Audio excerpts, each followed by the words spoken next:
En Occidente, el más poderoso aliado de la belleza fue siempre la luz. En la estética tradicional japonesa lo esencial está en captar el enigma de la sombra. Lo bello no es una sustancia en sí sino un juego de claroscuros producido por la yuxtaposición de las diferentes sustancias que va formando el juego sutil de las modulaciones de la sombra.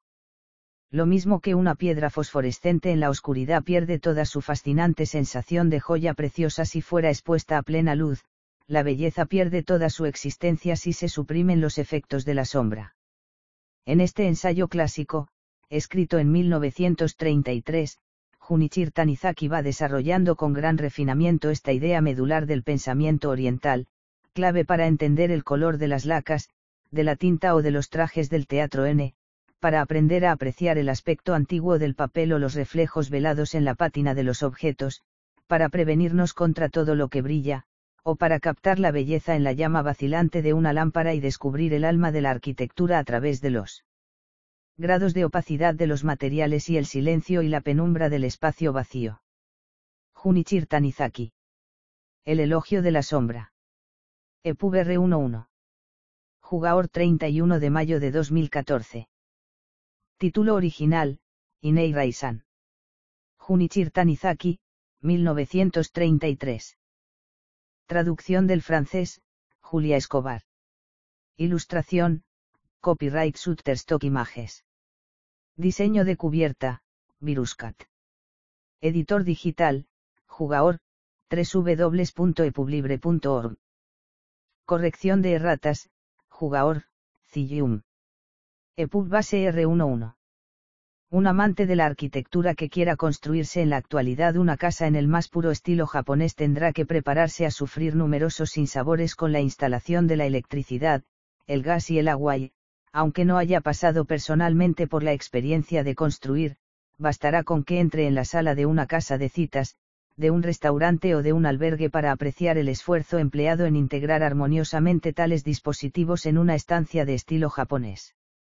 A menos que se sea uno de esos aficionados al té que tratan con presuntuoso desdén los adelantos de la civilización científica y que establecen su choza en lo más profundo de cualquier apartado rincón campestre, si se está al frente de una familia de cierta importancia y se vive en la ciudad, no veo por qué volver la espalda, so pretexto de que se quiere una casa lo más japonesa posible, a los calefactores, luces, instalaciones sanitarias, elementos todos ellos inseparables de la vida moderna. Por supuesto, un hombre medianamente meticuloso se devanará los sesos por la menor cosa, el teléfono por ejemplo, al que relegará bajo la escalera o en un rincón del pasillo, donde llame menos la atención. Enterrará los cables eléctricos en el jardín, camuflará los interruptores en los armarios, bajo los anaqueles, extenderá las líneas interiores al amparo de los biombos, de tal manera que a veces, al cabo de tanta inventiva, sientes cierta irritación ante ese derroche de artificio. Una lámpara eléctrica es ya algo familiar a nuestros ojos, entonces para que esas medias tintas, en lugar de dejar la bombilla al aire con una sencilla pantalla de cristal delgado y lechoso que dé una impresión de naturalidad y simplicidad. A veces, por la noche, al contemplar el campo desde la ventanilla de un tren, he podido percibir, a la sombra de los de una granja, una bombilla que brillaba, solitaria, bajo una de esas delgadas pantallas pasadas de moda y lo he encontrado de un gusto exquisito.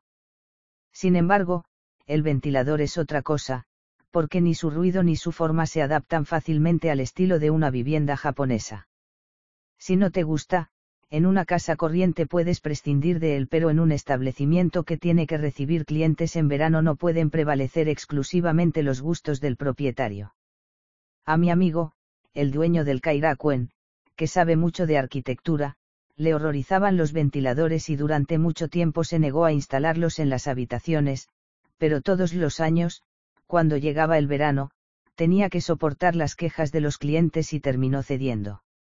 Yo, que personalmente derroché el año pasado una fortuna muy poco compatible con mi situación en la construcción de una casa, he tenido una experiencia similar, como me empeñé en ocuparme de todos los detalles, desde los tabiques móviles hasta el último accesorio, tropecé con muchas dificultades. Los por ejemplo, apelando al buen gusto, no quise ponerles cristales y decidí utilizar solamente papel, pero entonces tuve problemas con la iluminación y además cerraban mal. Desesperado, se me ocurrió ponerles por dentro papel y por fuera cristal. Para ello tuve que poner marcos dobles a ambos lados y el gasto aumentó proporcionalmente.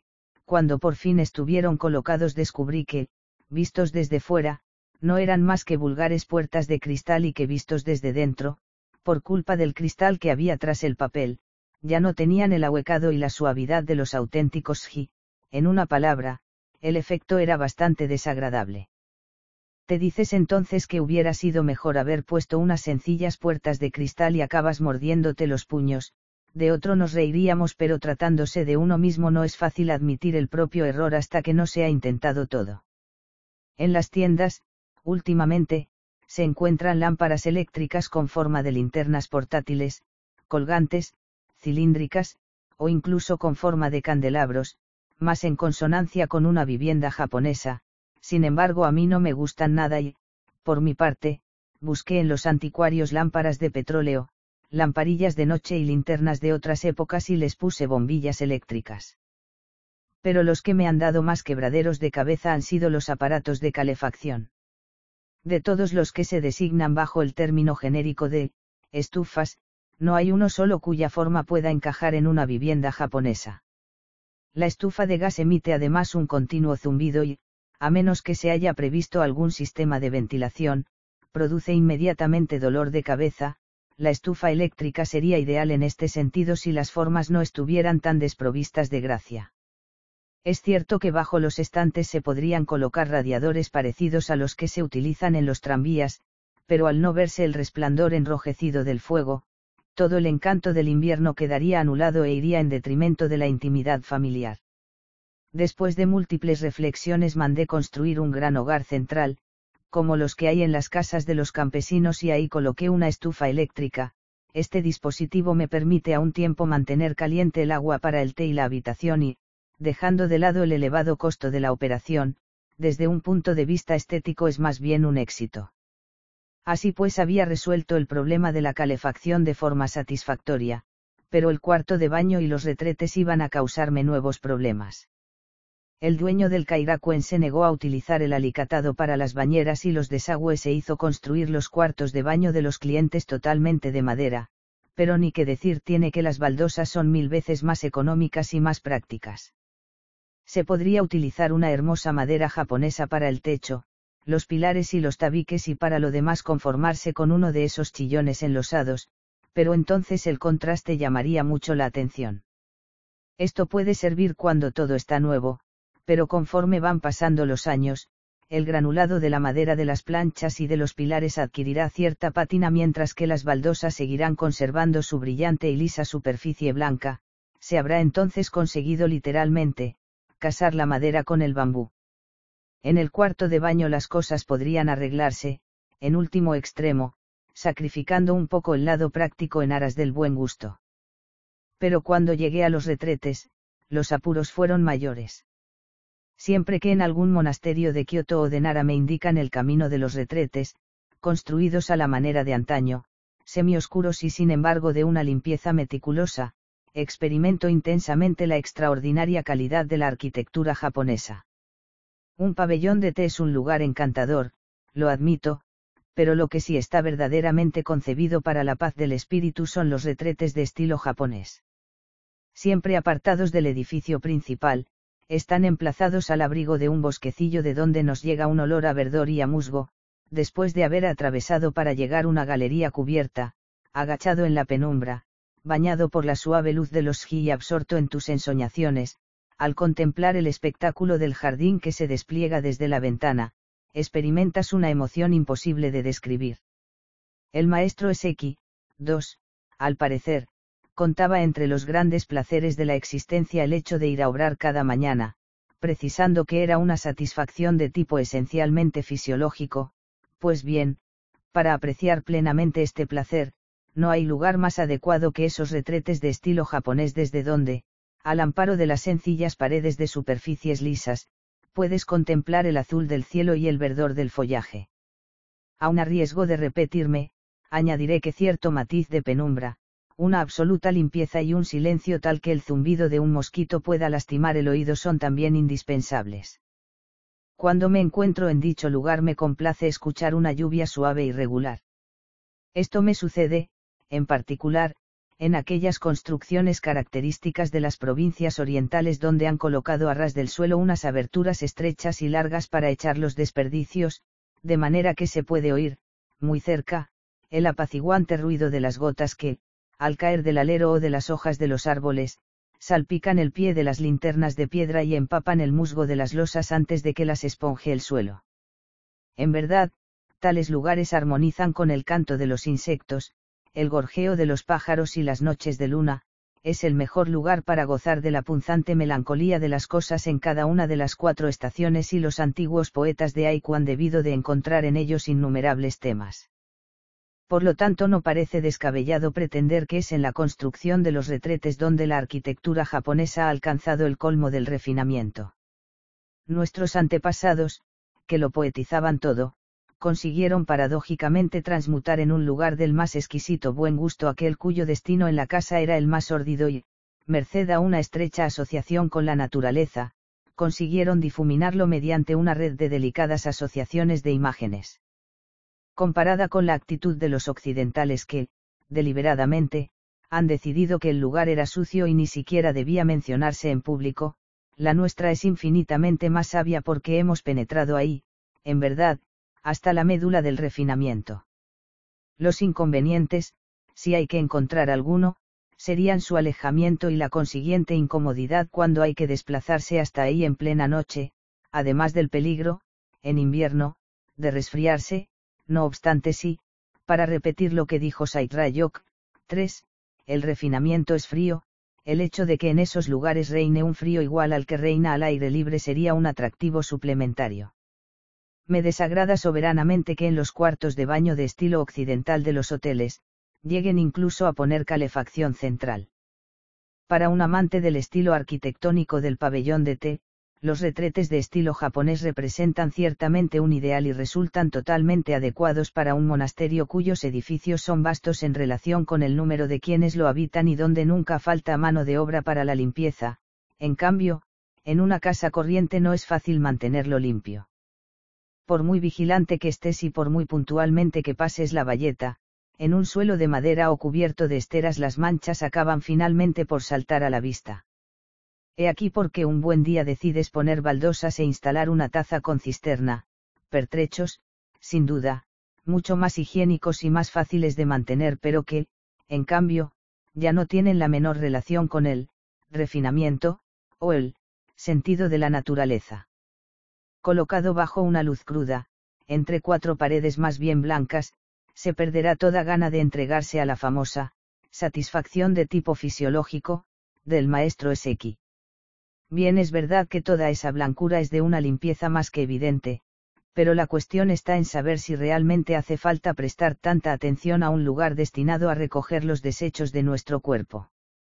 Del mismo modo que sería totalmente inadecuado que la joven más bella del mundo, aunque su piel fuera de nácar, exhibiera en público sus nalgas y muslos, sería también una total falta de educación iluminar ese lugar de forma tan escandalosa.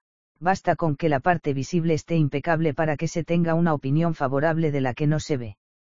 Es infinitamente preferible, en un lugar como ese, velar todo con una difusa penumbra y dejar que apenas se vislumbre el límite entre lo que está limpio y lo que lo está algo menos. Por todas estas razones, cuando mandé construir mi propia casa, opté por el equipo sanitario, pero me opuse al enlosado e hice poner un suelo de madera de alcanfor. Intentaba de esta manera recuperar algo del estilo japonés, pero el problema estaba en la taza. Me explico, como todo el mundo sabe, las tazas con cisterna son de porcelana completamente blanca con adornos de metal brillante. Ahora bien, para este tipo de sanitario, ya sea para uso masculino o femenino, prefiero la madera. Nada mejor que la madera encerada, pero incluso la madera natural, con los años, acaba adquiriendo un bonito color oscuro y su granulado desprende entonces cierto encanto que calma extrañamente los nervios. Tengo que precisar que para mí el ideal sería una de esas tazas, en flor de enredadera, hechas de madera y llenas de agujas de criptómero muy verdes, lo que sería grato a la vista y además perfectamente silencioso. Sin llegar a permitirme una extravagancia de ese calibre, al menos quise encargarme una taza acorde con mis gustos, incluso adaptando una cisterna, pero para obtener un objeto tan singular, habrían hecho falta tantas gestiones y dinero que acabé por renunciar. No tengo nada contra la adopción de las comodidades que ofrece la civilización en materia de iluminación, calefacción o tazas de retrete, pero a pesar de ello, me he preguntado por qué, siendo las cosas como son, no damos algo más de importancia a nuestras costumbres y a nuestros gustos y si sería realmente imposible adaptarnos más a ellos. Ahora están de moda las lámparas eléctricas con forma de linterna portátil, lo que demuestra que nos hemos vuelto a aficionar a la suavidad y al calor, que habíamos olvidado durante algún tiempo, característicos de esa sustancia llamada papel. Hemos reconocido que se adapta mejor que el cristal a la casa japonesa, pero el sentimiento de esa necesaria armonía no ha llegado todavía al comercio de las tazas de retrete o de las estufas. En cuanto a la calefacción estoy convencido, porque lo he probado, de que no hay nada mejor que una estufa eléctrica instalada en el hogar central, pero no he encontrado a nadie que elaborara ese dispositivo, tan sencillo. Sin embargo, existen braseros eléctricos bastante lamentables, pero como medio de calefacción no son mucho mejores que los braseros de carbón. Eso hace que en el comercio solo se encuentren esos calefactores de estilo occidental, totalmente inadecuados. Es un lujo, lo admito, insistir en nombre del buen gusto en detalles tan triviales de la vida cotidiana. Siempre habrá alguien que me argumente que lo esencial es que podamos defendernos de las diferencias de temperatura y del hambre y que la forma importa poco. En realidad, por mucho que te jactes de tu propia resistencia, los días de nieve son verdaderamente fríos, y si hay algún medio para paliar ese inconveniente, está fuera de lugar discutir sobre su mayor o menor elegancia. Es pues inevitable que se quiera disfrutar sin reservas de esa nueva comodidad, cosa que concibo muy bien.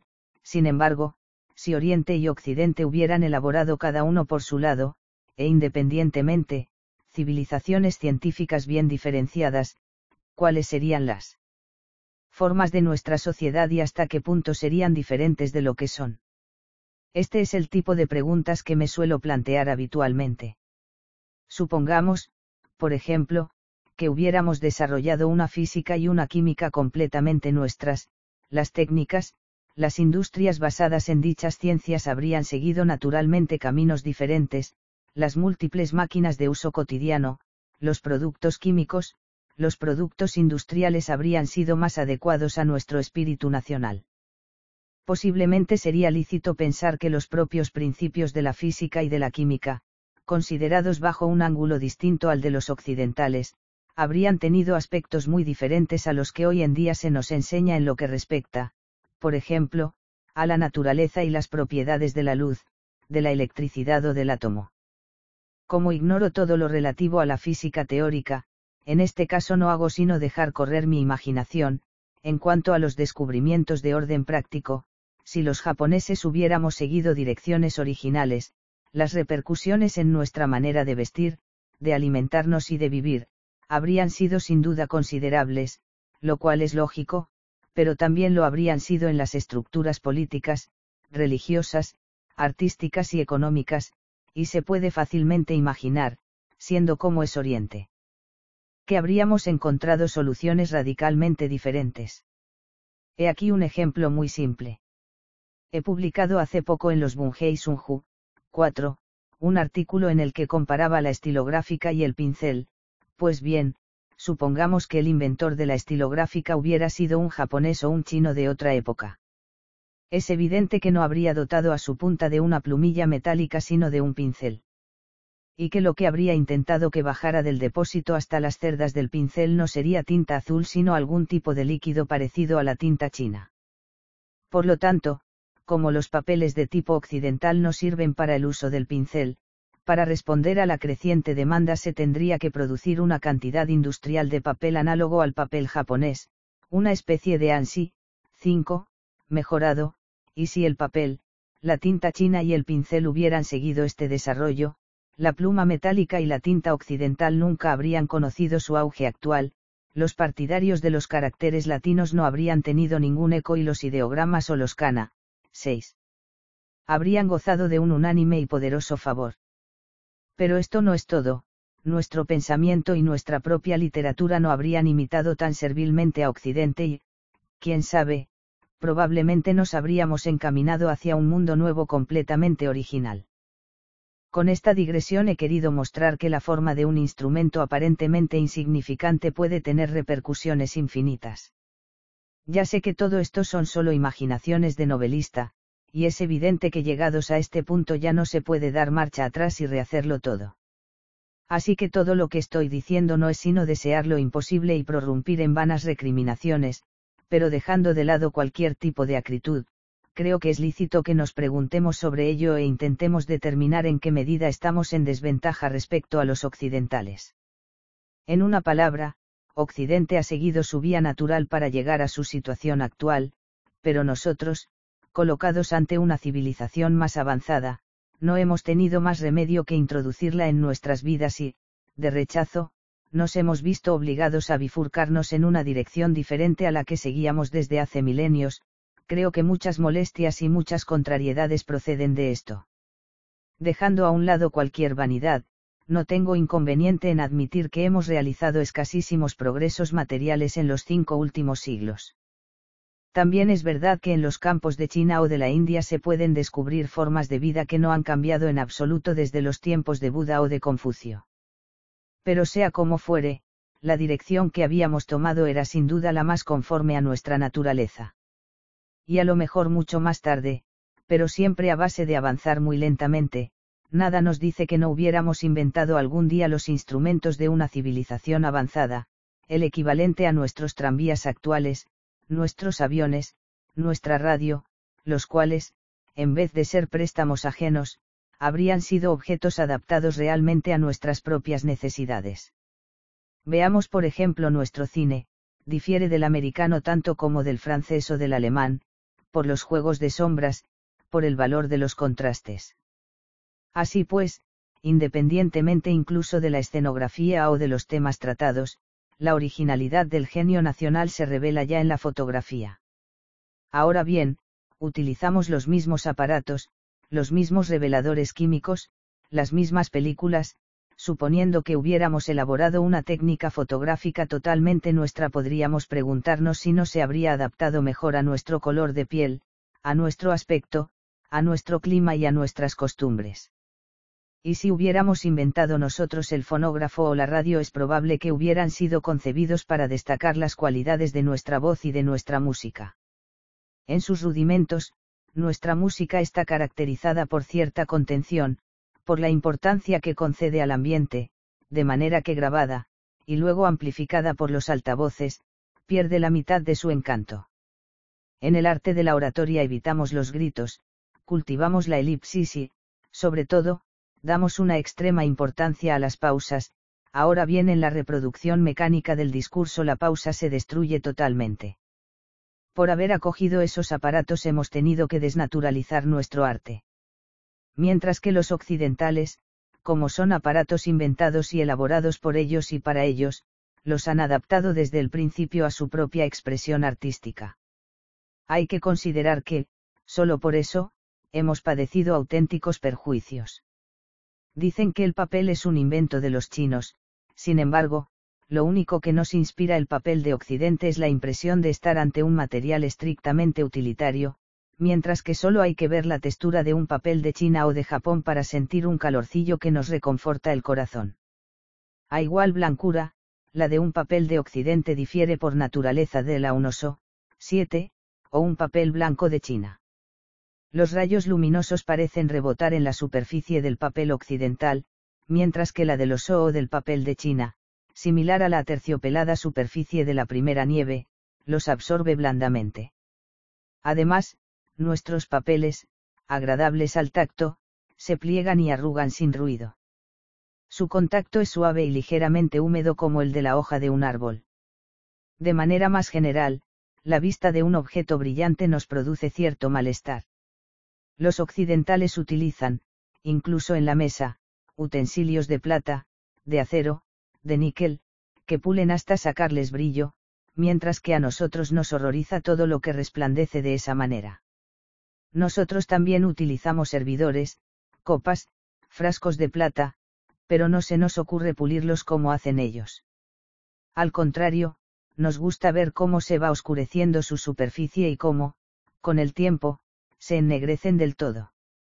No hay casa donde no se haya regañado a alguna sirvienta despistada por haber bruñido los utensilios de plata, recubiertos de una valiosa pátina. Recientemente se ha extendido la costumbre de emplear estaño para la cocina china y es muy probable que los chinos aprecien la propiedad que tiene ese metal de adquirir pátina.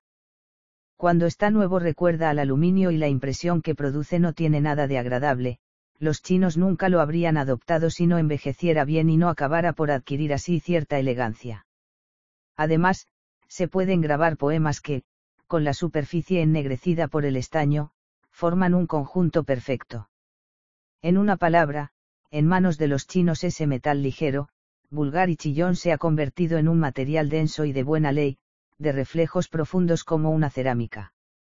Los chinos también aprecian esa piedra llamada jade, ¿acaso no es preciso ser extremo oriental, como nosotros, para encontrar atractivos esos bloques de piedra extrañamente turbios que atesoran en lo más recóndito de su masa unos fulgores fugaces y perezosos, como si se hubiese coagulado en ellos un aire varias veces centenario?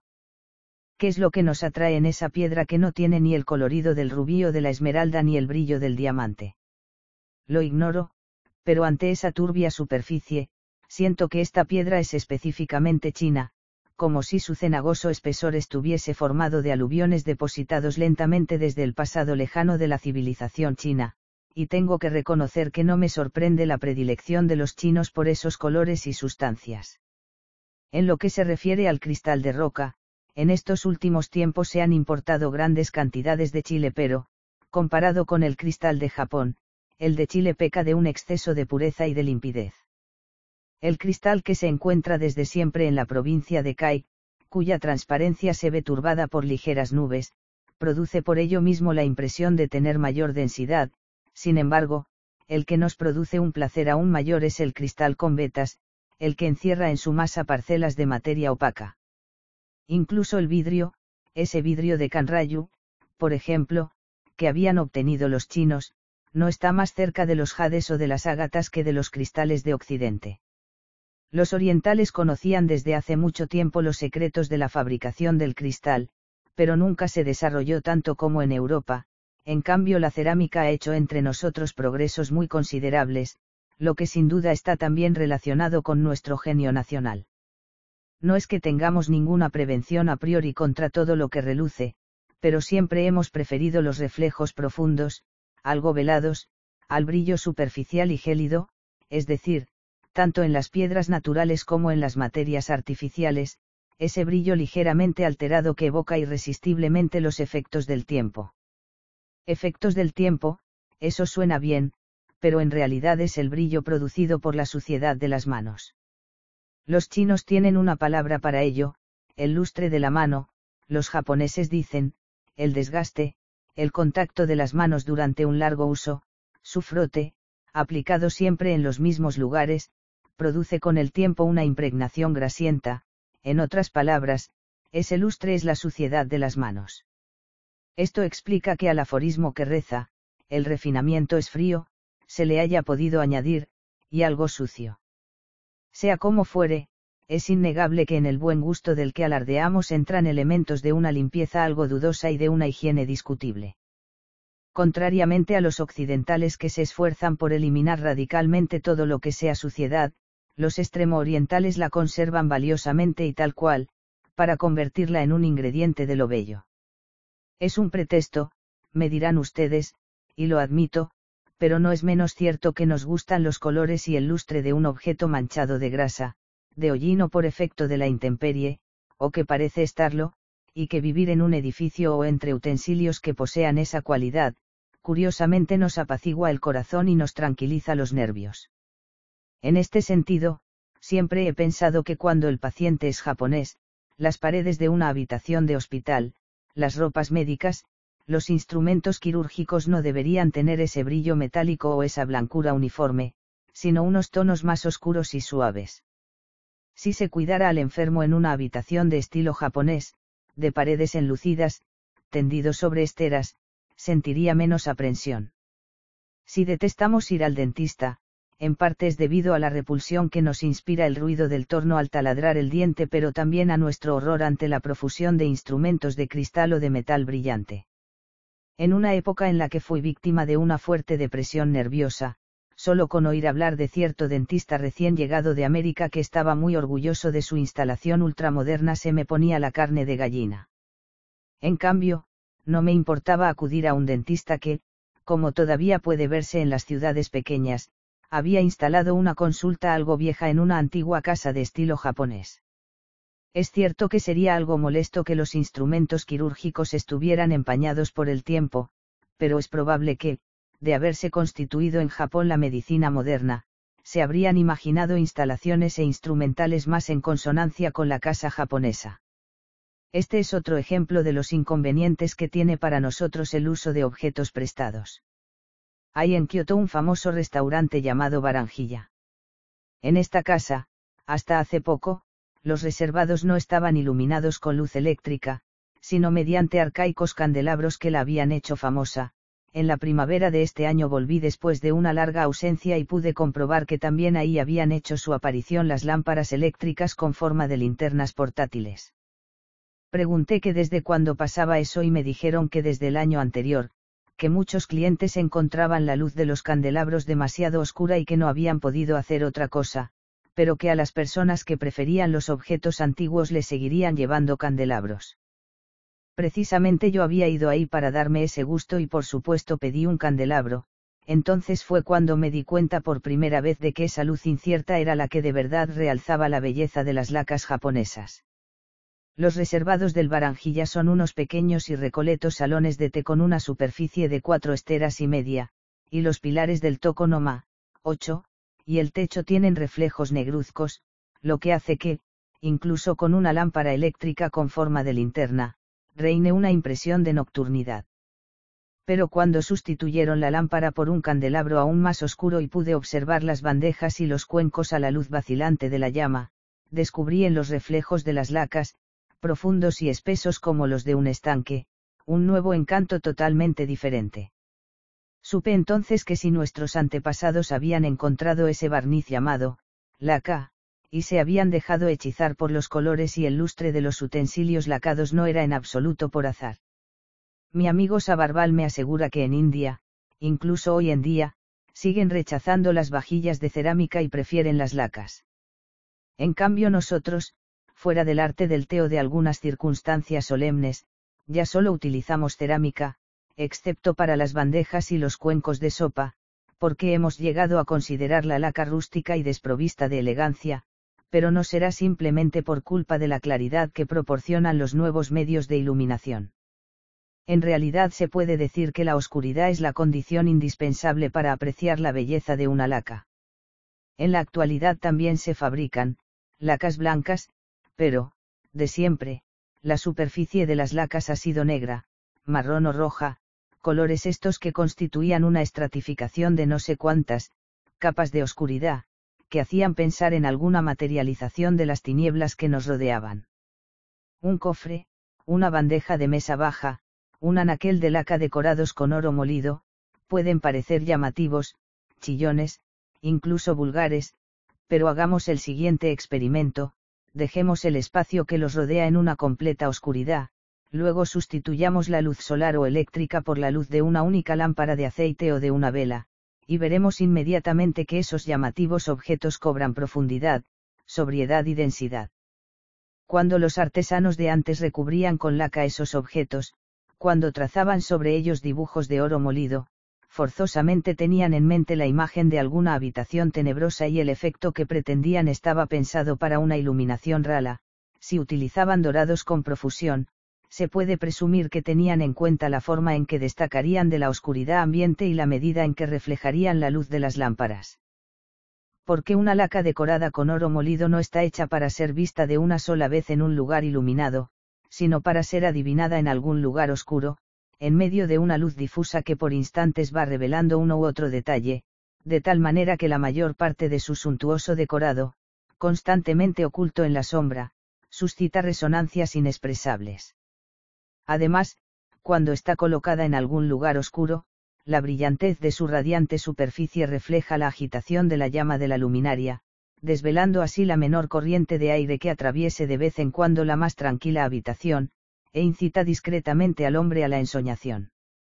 Si no estuviesen los objetos de laca en un espacio umbrío, ese mundo de ensueños de incierta claridad que segregan las velas o las lámparas de aceite, ese latido de la noche que son los parpadeos de la llama perderían seguramente buena parte de su fascinación.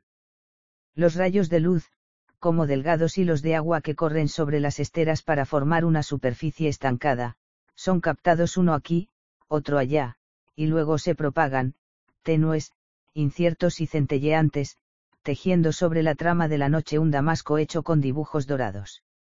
Una vajilla de cerámica no es nada desdeñable, es cierto, pero a las cerámicas les faltan las cualidades de sombra y profundidad de las lacas. Son pesadas y frías al tacto, permeables al calor, no sirven para los alimentos calientes, además, el menor golpe les saca un ruido seco, mientras que las lacas, ligeras y suaves al tacto, no lastiman el oído. Cuando sostengo en el hueco de mi mano un cuenco de sopa, nada me resulta más agradable que la sensación de pesadez líquida, de vívida tibieza que experimenta mi palma. Es una impresión análoga a la que produce al tacto la carne elástica de un recién nacido.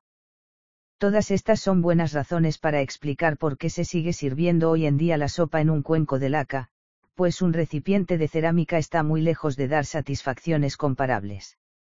Y sobre todo porque, en cuanto levantas la tapa, el líquido encerrado en cerámica te revela inmediatamente su cuerpo y su color.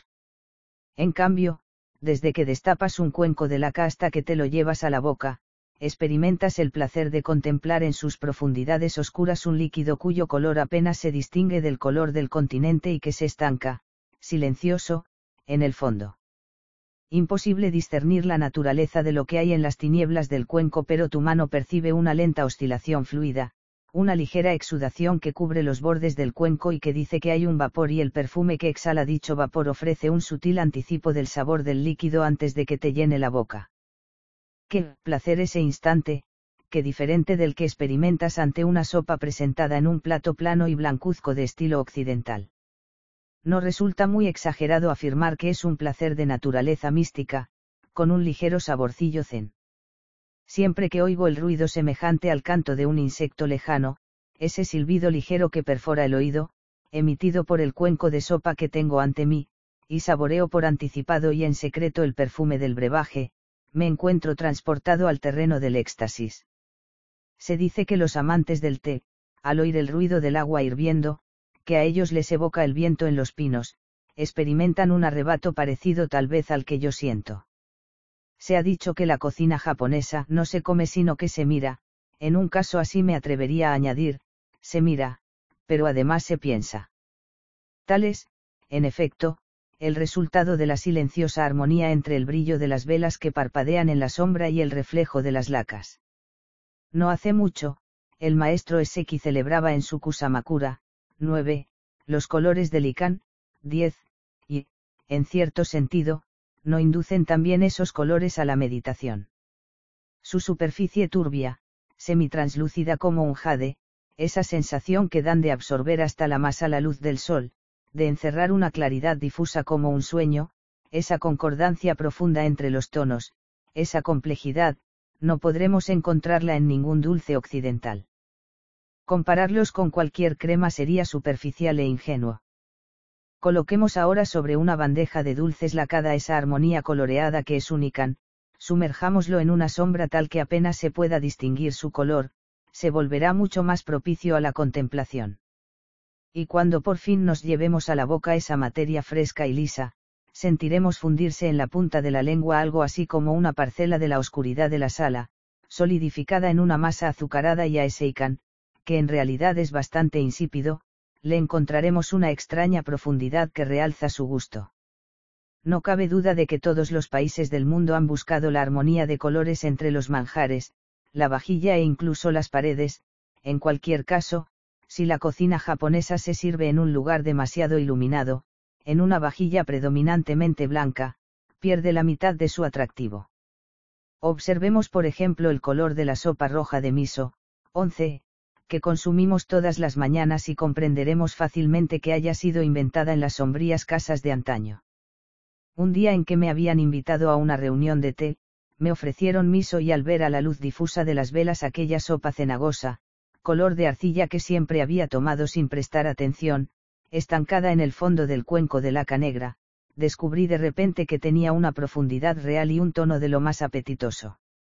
También el SHYU, 12, esa salsa viscosa y reluciente, sobre todo si se usa esa variedad espesa que se llama tamari, como se hace en la región de Kioto para condimentar el pescado crudo, las legumbres confitadas o hervidas, gana mucho visto en la sombra y forma con la oscuridad una armonía perfecta. Por otra parte el miso blanco, el tofu, 13, el kamaboko, 14, la harina de patata, los pescados blancos, en fin, todos los alimentos blancos, no pueden quedar realzados si se ilumina su entorno.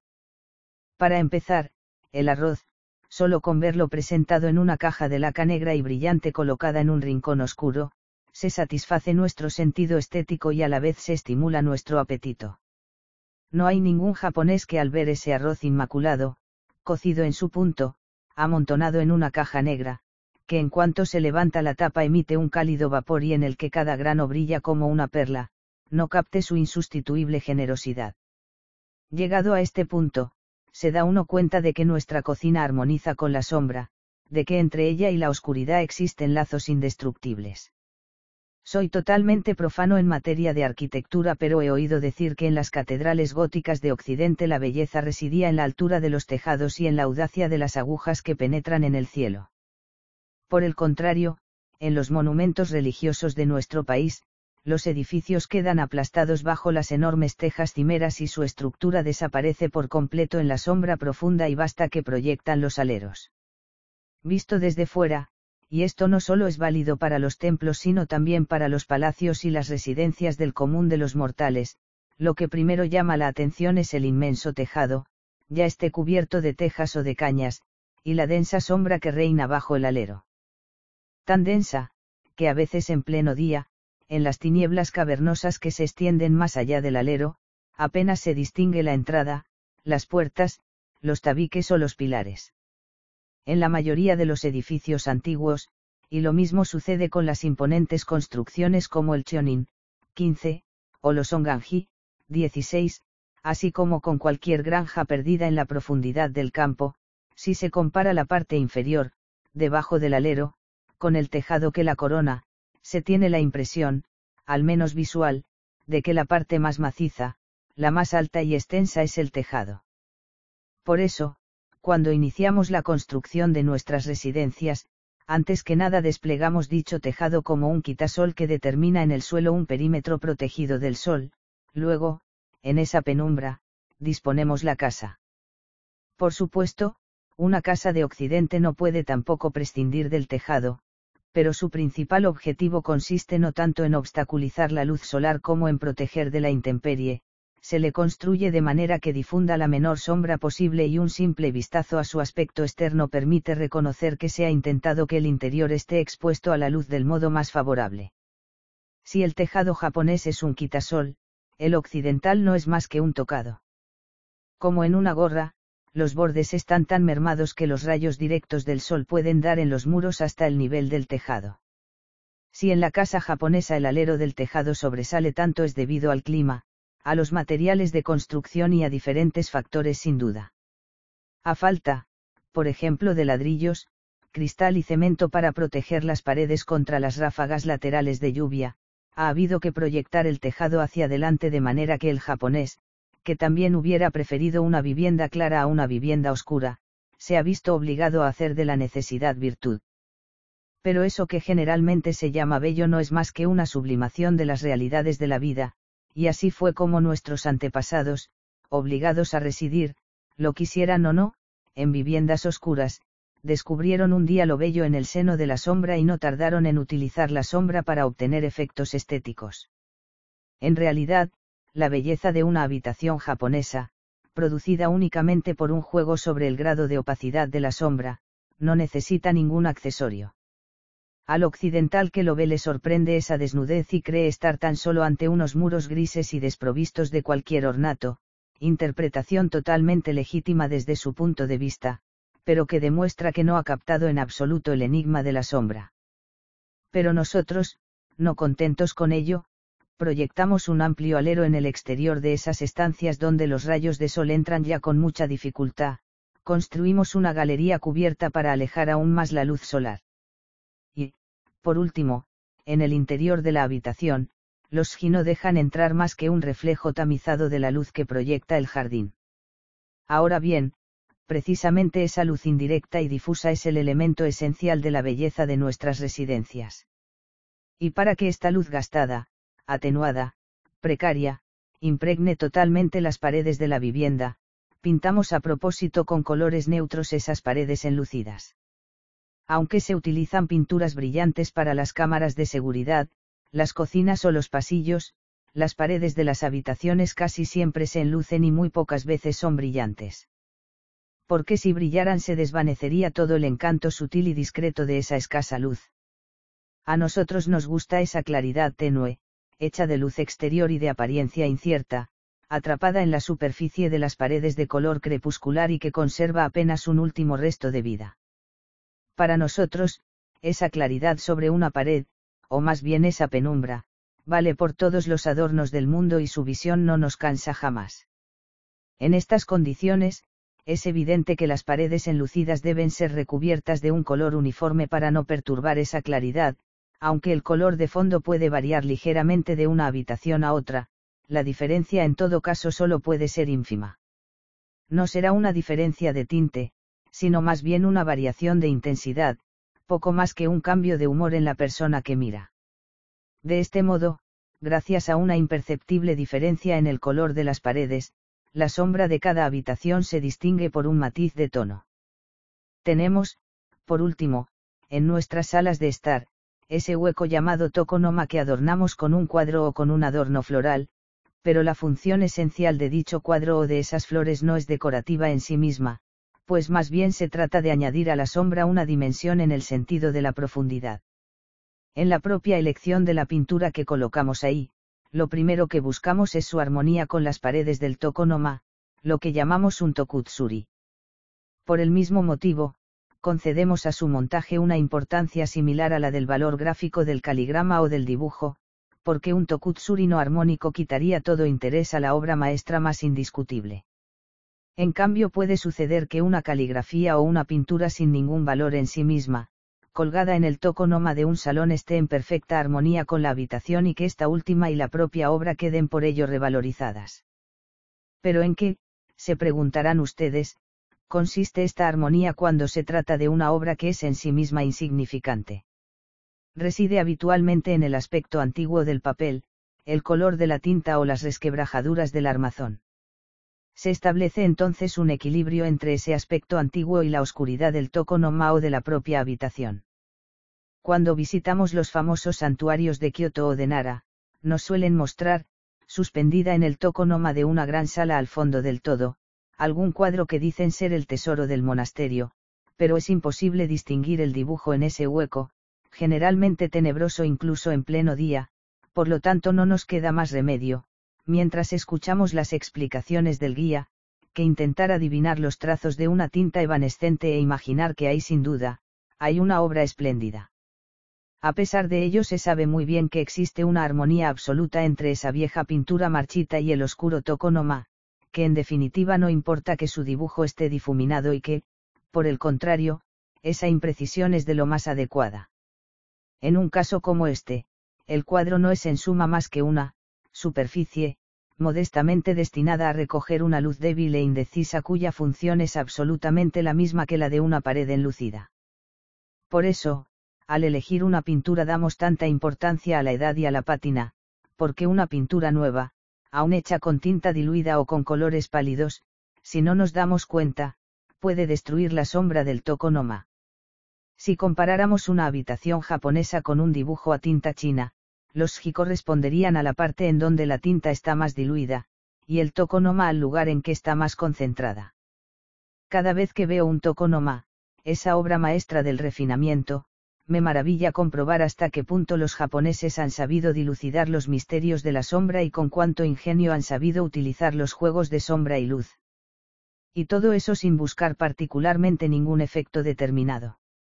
En una palabra, sin más medios que la simple madera y las paredes desnudas, se ha dispuesto un espacio recoleto donde los rayos luminosos que consiguen penetrar hasta allí, engendran aquí y allá, recovecos vagamente oscuros. Sin embargo, al contemplar las tinieblas ocultas tras la viga superior, en torno a un jarrón de flores, bajo un anaquel, y aun sabiendo que solo son sombras insignificantes, experimentamos el sentimiento de que el aire en esos lugares encierra una espesura de silencio, que en esa oscuridad reina una serenidad eternamente inalterable. En definitiva, cuando los occidentales hablan de los misterios de Oriente, es muy posible que con ello se refieran a esa calma algo inquietante que genera la sombra cuando posee esta cualidad. Yo mismo, cuando era niño, si aventuraba una mirada al fondo del tokonoma de un salón o de una biblioteca, a donde nunca llega la luz del sol, no podía evitar una indefinible aprensión, un estremecimiento. Entonces, ¿dónde reside la clave del misterio? Pues bien, voy a traicionar el secreto. Mirándolo bien no es sino la magia de la sombra, expulsad esa sombra producida por todos esos recovecos y el tokonoma enseguida recuperará su realidad trivial de espacio vacío y desnudo. Porque ahí es donde nuestros antepasados han demostrado ser geniales, a ese universo de sombras, que ha sido deliberadamente creado delimitando un nuevo espacio rigurosamente vacío, han sabido conferirle una cualidad estética superior a la de cualquier fresco o decorado. En apariencia ahí no hay más que puro artificio, pero en realidad las cosas son mucho menos simples. Por ejemplo, no será difícil imaginar que el trazado de una ventana en el hueco, la profundidad de los nichos, la altura de los pilares, han exigido una laboriosa búsqueda que escapa a la vista, y en lo que a mí respecta, cuando estoy a la luz macilenta de los ji de una biblioteca, me olvido del tiempo que pasa. Este término de biblioteca proviene de que antaño, como indica el nombre, era un lugar para leer, por eso se hizo una ventana, pero más tarde ésta se convirtió en una simple fuente de luz para el tokonoma.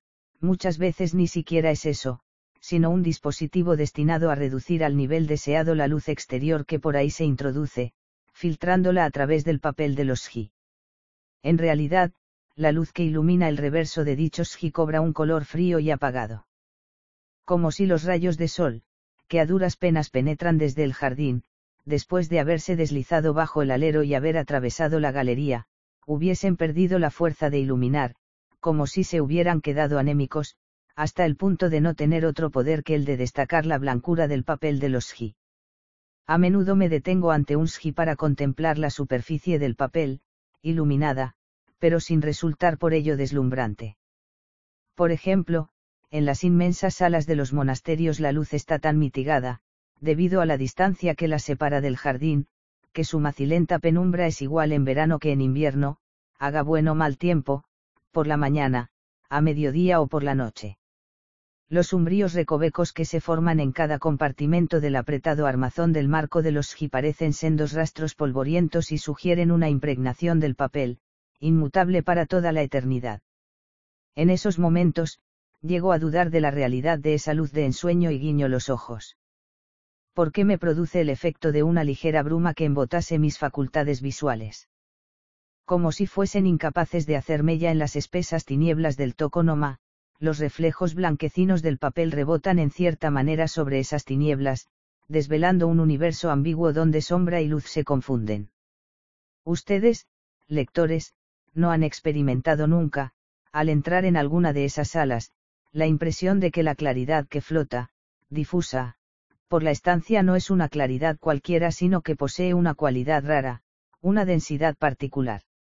Nunca han experimentado esa especie de aprensión que se siente ante la eternidad, como si al permanecer en ese espacio perdieras la noción del tiempo, como si los años pasaran sin darte cuenta, hasta el punto de creer que cuando salgas te habrás convertido de repente en un viejo canoso. Diríjanse ahora a la estancia más apartada, al fondo de alguna de esas dilatadas construcciones, los tabiques móviles y los biombos dorados, colocados en una oscuridad que ninguna luz exterior consigue traspasar nunca, captan la más extrema claridad del lejano jardín, del que les separan no sé cuántas salas, no han percibido nunca sus reflejos, tan irreales como un sueño. Dichos reflejos, parecidos a una línea del horizonte crepuscular, difunden en la penumbra ambiental una pálida luz dorada, y dudo que en ningún otro sitio pueda el oro tener una belleza más sobrecogedora. Algunas veces, al pasar por delante, me he vuelto para mirarlos de nuevo una y otra vez, pues bien, a medida que la visión perpendicular va dando paso a la visión lateral, la superficie del papel dorado se pone a emitir una suave y misteriosa irradiación. No es un centelleo rápido sino más bien una luz intermitente y nítida, algo así como la de un gigante cuya faz cambiara de color.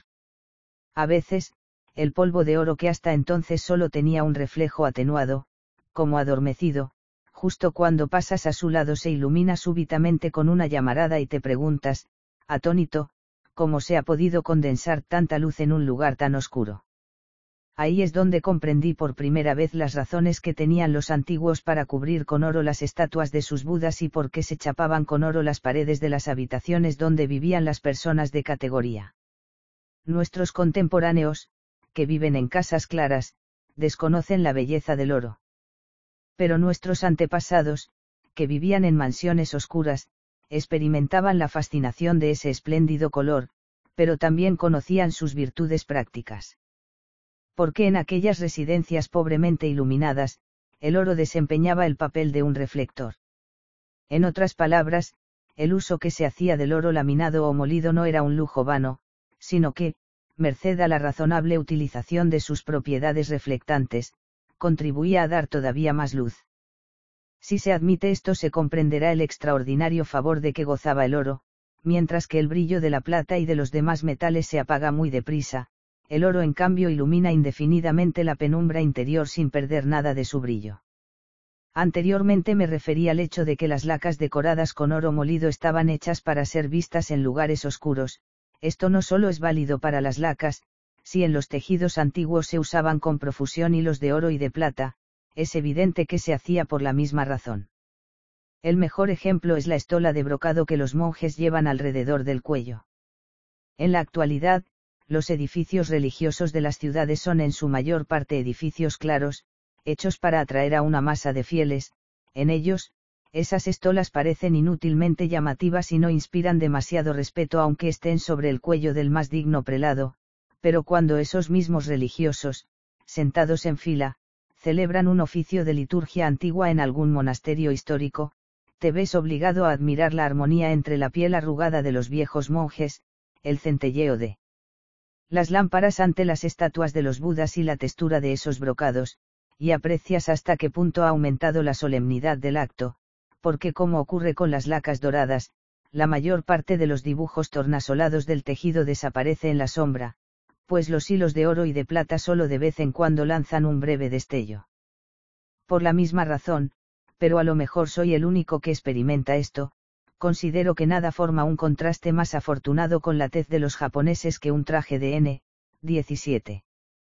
Por supuesto, muchos de estos trajes tienen unos colores brillantes y están profusamente sembrados de oro y plata, además, el actor que los lleva en escena no está maquillado como el actor de Kabuki, 18, pero ni la piel oscura con reflejos rojizos, característica de los japoneses, ni el rostro de marfil amarillento son particularmente atractivos, y a pesar de eso, cada vez que veo me quedo admirado.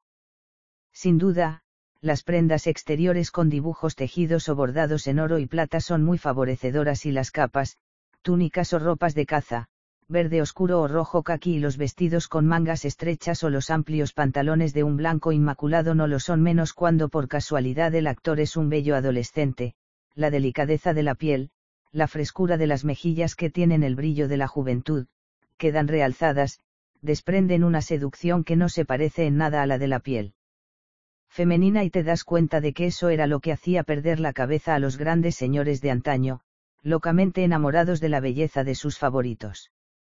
Los trajes de kabuki, en las obras históricas o en los intermedios coreográficos, no son menos esplendorosos que los del N y generalmente se suele dar por hecho que su atractivo erótico es muy superior al del N. Ahora bien, creo que quien frecuente asiduamente ambos se habrá dado cuenta de que en realidad es todo lo contrario. Para quien lo ha visto poco, el erotismo del kabuki parece tan indiscutible como su belleza. Estoy de acuerdo en que eso era así antaño, pero en la actualidad, en los escenarios iluminados a la occidental, sus vivos colores caen inevitablemente en la vulgaridad y cansan enseguida. Lo que es verdad para el traje lo es también para el maquillaje.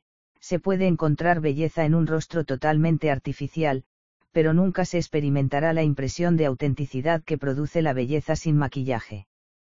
El actor de N sube a escena con el rostro, el cuello y las manos que le ha dado la naturaleza. En estas condiciones, sus rasgos no tienen más seducción que la suya propia, sin que nuestros ojos estén en modo alguno engañados. Por tanto, en el caso del actor de N, es imposible que su rostro desnudo decepcione como lo puede hacer el de un actor que represente, en el kabuki, papeles de mujer o de jóvenes galanes. En cambio, lo que nos llama la atención es el extraordinario relieve que cobra su belleza en cuanto se pone los abigarrados ropajes de la época guerrera que, a primera vista, no parecen demasiado adecuados para quien tenga nuestro color de piel. Hace poco, tuve la suerte de ver a Connie Wao, 19, en el papel de Yang Weifei, 20, de Len el Emperador, y nunca he olvidado la sublime belleza de sus manos entrevistas por la abertura de las mangas. Yo miraba sus manos, luego miraba las mías, colocadas sobre mis rodillas.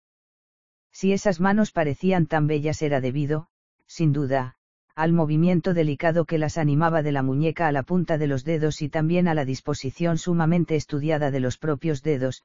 Sin embargo, subsistía en mí una duda, de dónde podía proceder ese brillo de la piel que parecía desprenderse de una fuente de irradiación interior, porque, en realidad, eran unas manos de japonés de lo más corriente y, en lo que se refería al tono de la piel, nada las distinguía de mis propias manos, ahí, sobre mis rodillas. 2-3 veces, comparé con las mías las manos de Kon en escena ante mí, pero, por mucho que las comparara, aquellas manos me seguían pareciendo iguales. Y a pesar de eso, cosa extraña, esas mismas manos que en escena adquirían una belleza casi inquietante, sobre mis rodillas no eran sino unas manos de lo más corriente. Este no es un fenómeno exclusivo de Kon. En el N, la parte del cuerpo que deja ver el traje es ínfima, como mucho el rostro y el cuello y la mano desde la muñeca hasta la punta de los dedos. Además, en un papel femenino como el de Yang Weifei, el actor lleva una máscara, de forma que su propio rostro está oculto, pero entonces el color de esa ínfima parcela al descubierto produce un efecto prodigioso. Este efecto era particularmente asombroso en Kon, pero las manos de cualquier actor, honestas y corrientes manos de japonés medio, desprenden una seducción tal que te hace abrir los ojos de asombro, seducción que no se hubiera podido ni sospechar si llevara un traje moderno. Lo repito, no se trata de ninguna cualidad inherente al actor guapo o buen mozo. Otro ejemplo, resulta inconcebible que en la vida cotidiana los labios de un hombre corriente nos atraigan, pues bien, en el escenario del N, su color rojizo oscuro, su piel ligeramente húmeda, sugieren una elasticidad carnal superior a la de los labios de una mujer pintados rojos. Eso se puede deber al hecho de que el actor, para cantar, humedece continuamente sus labios con saliva, pero no puedo creer que sea esta la única razón. Ocurre lo mismo con el niño actor, cuyas excelentes mejillas enrojecidas adoptan colores más frescos. Mi experiencia personal me dice que este efecto es más visible si lleva trajes en los que predomina el color verde. En tal caso, la rojez, que en un niño de tez clara es ya evidente, se realza aún más en el niño de piel oscura. Porque en el niño de tez clara el contraste entre su palidez y ese rojo es demasiado tajante y el efecto de los colores oscuros del traje demasiado fuerte, mientras que en el niño de tez oscura, de mejillas morenas, el rojo sobresale menos, de manera que el traje y el rostro se iluminan mutuamente. El verde sobrio y el marrón mate, ambos colores neutros, destacan mucho entre sí y la piel del hombre amarillo se ve tan favorecida que llama la atención. Posiblemente exista en otras partes una belleza similar, creada por la simple armonía de los colores, pero si por desgracia el N tuviese que recurrir como el kabuki a los modernos sistemas de iluminación, es seguro que bajo el impacto de esa luz brutal sus virtudes estéticas saltarían en pedazos. Es, pues, absolutamente esencial que el escenario del N permanezca en su oscuridad original y, cuanto más antiguo sea el edificio, mejor. Una reluciente tarima con brillo natural, pilares y tabiques de reflejos oscuros, una oscuridad que, procedente del techo, se extienda por encima de la cabeza del actor como una inmensa campana. Ese es el espacio teatral más adecuado, desde este punto de vista. Presentar el N como lo han hecho hace poco en el Asai Kaikan o en el Caid, posiblemente no sea malo en sí mismo, pero el N pierde la mitad de su auténtico sabor. Ahora bien, esta oscuridad intrínseca del N y la belleza que genera forman un singular universo de sombra que, en nuestros días, solo se ve en el escenario, mientras que antaño no debían de estar muy alejados de la vida real. ¿Cómo puede ser eso?, me dirán ustedes. Porque la oscuridad que reina en el escenario del N no es sino la oscuridad de las mansiones de aquellos tiempos, en cuanto a los dibujos y a la armonía de los colores de los trajes del N, aunque son algo más vivos que en la realidad, no dejan de ser menos parecidos en su conjunto a los trajes que llevaban los nobles y los señores de la época. Llegado a este punto de mi reflexión intento imaginarme, y esto me fascina, el orgulloso aspecto, comparado con el nuestro, de aquellos japoneses de antes y, en particular, de los señores de la guerra que llevaban los suntuosos trajes de la época de las guerras civiles o de Momoyama, 21. El N muestra, de la forma más elevada posible, la belleza de los hombres de nuestra raza, cuán imponente y majestuoso debía de ser el porte de aquellos veteranos de los antiguos campos de batalla cuando, con sus rostros quemados por el viento y la lluvia, totalmente ennegrecidos, con los pómulos salientes, se ponían aquellas capas, aquellos trajes pomposos, aquellos trajes de ceremonia con semejantes colores, chorreantes de luz. Estoy convencido de que todos los que disfrutan viendo en se entregan en cierto modo a asociaciones de ideas de este tipo y encuentran un placer retrospectivo, completamente ajeno al quehacer del actor, en decirse que este universo de la escena, de tan encendido colorido, tuvo antaño una existencia real. En el extremo opuesto, el escenario del kabuki permanece hasta el final como un universo de ficción, sin relación con la belleza de nuestra tierra. Esto es cierto, por supuesto, en su interpretación de la belleza masculina, pero lo es todavía más en la de la belleza femenina. Me resulta imposible imaginar que las mujeres de otras épocas hayan podido ser unos seres parecidos a los que vemos hoy en día en escena. En el N, el actor que hace un papel de mujer lleva una máscara y por lo tanto también se aleja de la realidad, pero los intérpretes de papeles femeninos del kabuki tampoco dan sensación de autenticidad. La culpa es, por supuesto, de la iluminación demasiado cruda del escenario. No estaba esta forma de teatro, especialmente en los papeles femeninos, un poco más cerca de la realidad, cuando todavía no existían los medios actuales de iluminación, cuando las velas o candelabros difundían una claridad mediocre. A este respecto se suele decir que en el kabuki actual ya no hay actores especializados en papeles femeninos que tengan una feminidad tan verosímil como los de antes, pero no está muy claro que la culpa sea de las aptitudes o la belleza de los actores. Porque si hubieran colocado a los actores de entonces en un escenario iluminado como hoy en día, es indudable que los contornos angulosos de su silueta masculina habrían saltado a la vista. No era la oscuridad la que difuminaba en buena medida este defecto. Al ver a Baiko, 22, hacia el final de su vida en el papel de Okaru, 23, lo percibí muy nítidamente. Entonces fue cuando me di cuenta de que lo que mataba la belleza del kabuki era esa iluminación inútilmente exagerada. Un distinguido aficionado de Osaka me decía que durante algún tiempo, a principios del Meiji, se habían utilizado lámparas de petróleo para iluminar el teatro de marionetas de Bunraku, 24, y me aseguraba que en aquella época dicho teatro tenía unas resonancias infinitamente más ricas que ahora. Incluso hoy en día considero que esas muñecas tienen una vida más auténtica que los papeles femeninos del kabuki, porque a la incierta luz de aquellas lámparas, las muñecas debían de perder su característica dureza de rasgos y sus deslumbrantes reflejos de blanco de China debían de quedar difuminados, y cuando me imagino lo que ganaban en agilidad y la sobrecogedora belleza de la escena de aquellos tiempos, me siento recorrido por un estremecimiento involuntario. Como se sabe, En el teatro de Bunraku las muñecas femeninas solo consisten en una cabeza y unas manos. Un vestido de cola cubría el tronco y las piernas y bastaba con que quienes las animaban introdujeran sus manos dentro para producir la ilusión de movimiento.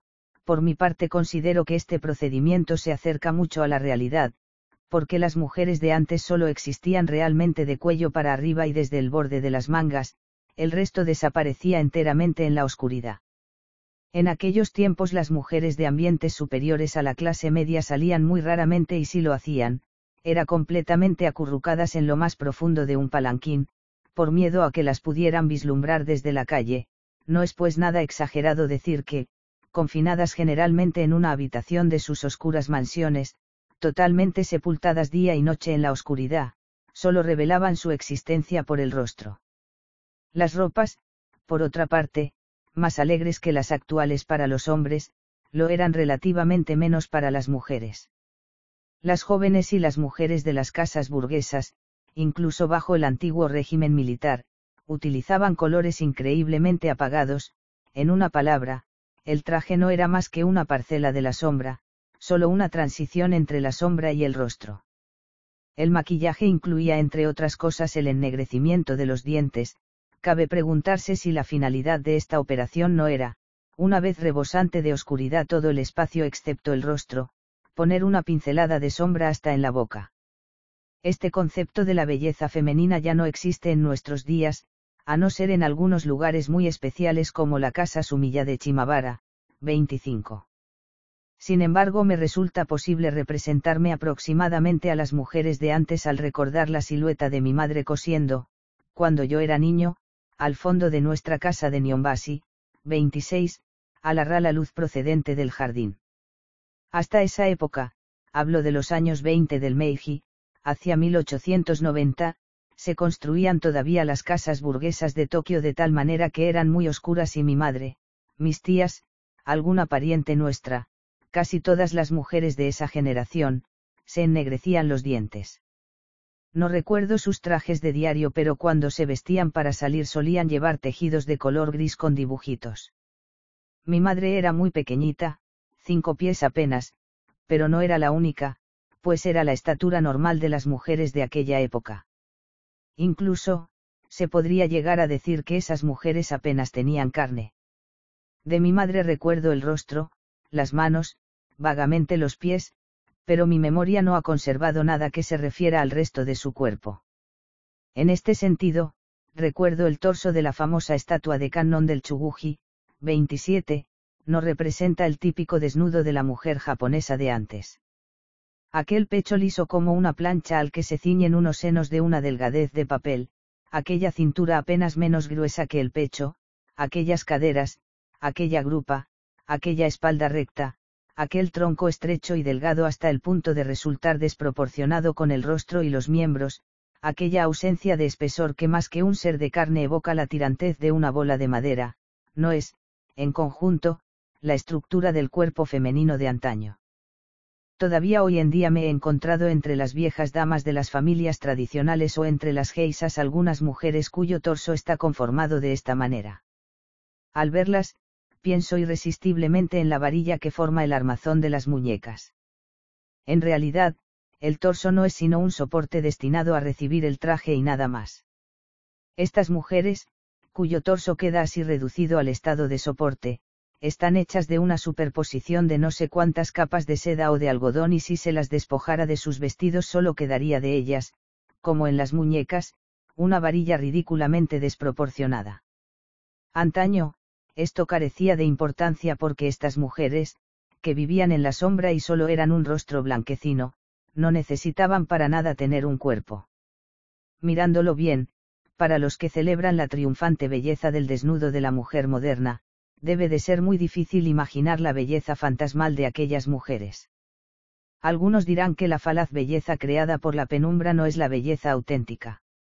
No obstante, como decía anteriormente, nosotros los orientales creamos belleza haciendo nacer sombras en lugares que en sí mismos son insignificantes.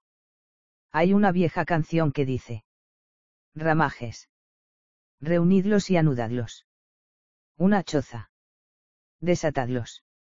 La llanura de nuevo. Nuestro pensamiento, en definitiva, procede análogamente. Creo que lo bello no es una sustancia en sí sino tan solo un dibujo de sombras, un juego de claroscuros producido por la yuxtaposición de diferentes sustancias. Así como una piedra fosforescente, colocada en la oscuridad, emite una irradiación y expuesta a plena luz pierde toda su fascinación de joya preciosa, de igual manera la belleza pierde su existencia si se le suprimen los efectos de la sombra. En una palabra, nuestros antepasados, al igual que a los objetos de laca con polvo de oro o de nácar, consideraban a la mujer un ser inseparable de la oscuridad e intentaban hundirla tanto como les era posible en la penumbra, de ahí aquellas mangas largas, aquellas larguísimas colas que velaban las manos y los pies de tal manera que las únicas partes visibles, la cabeza y el cuello, adquirían un relieve sobrecogedor. Es verdad que, comparado con el de las mujeres de Occidente, su torso, desproporcionado y liso, podía parecer feo. Pero en realidad olvidamos aquello que nos resulta invisible. Consideramos que lo que no se ve no existe. Quien se obstinara en ver esa fealdad solo conseguiría destruir la belleza, como ocurriría si se enfocara con una lámpara de 100 bombillas un toconoma de algún pabellón de té. Pero ¿por qué esta tendencia a buscar lo bello en lo oscuro solo se manifiesta con tanta fuerza entre los orientales? Hasta hace no mucho tampoco en Occidente conocían la electricidad, el gas o el petróleo pero, que yo sepa, nunca han experimentado la tentación de disfrutar con la sombra. Desde siempre, los espectros japoneses han carecido de pies, los espectros de Occidente tienen pies, pero en cambio todo su cuerpo, al parecer, es translúcido.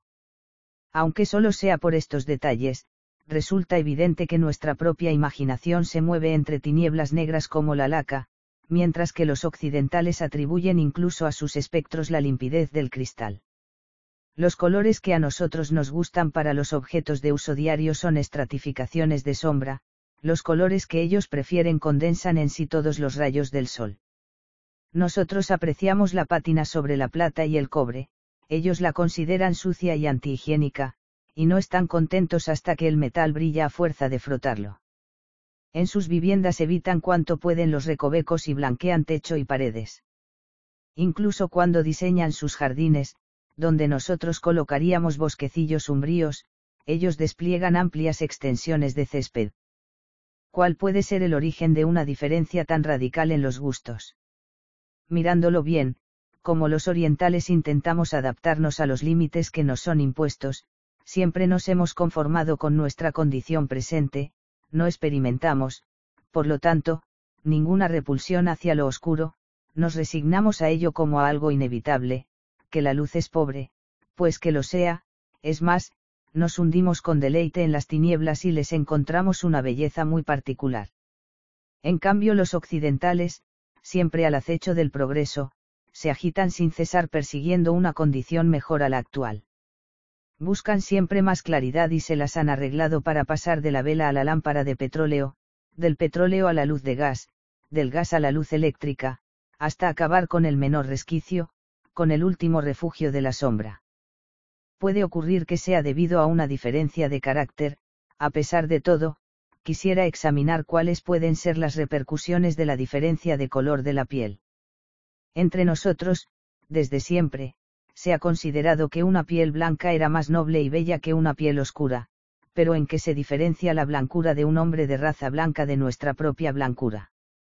Si comparamos individuos aislados puede parecer que hay japoneses más blancos que algunos occidentales y occidentales más oscuros que algunos japoneses, sin embargo, tanto la blancura como la morenez de su piel difieren por su calidad. Permíteme referir mi experiencia. No hace mucho yo vivía en la ciudad alta de Yokohama y asistía frecuentemente a las reuniones de los miembros de la colonia extranjera e iba a los restaurantes y a los bailes a los que ellos iban. Cuando los veía de cerca, me parecía que su blancura no era tan blanca, pero de lejos, la diferencia entre ellos y los japoneses era evidente.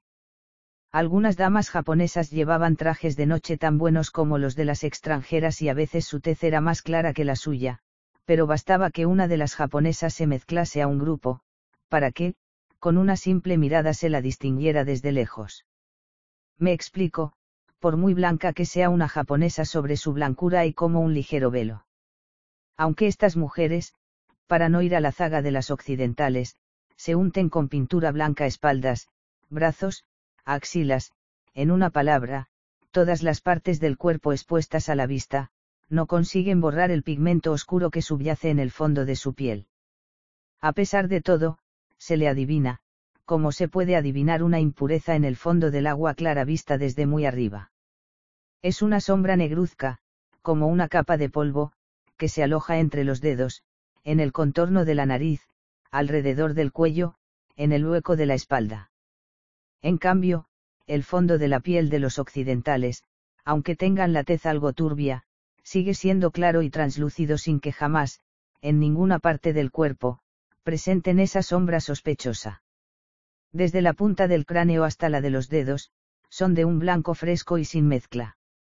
Si uno de los nuestros se mezcla con ellos, es como una mancha sobre un papel blanco, una mancha de tinta muy diluida, que incluso nosotros sentimos como una incongruencia y que no nos resulta muy agradable.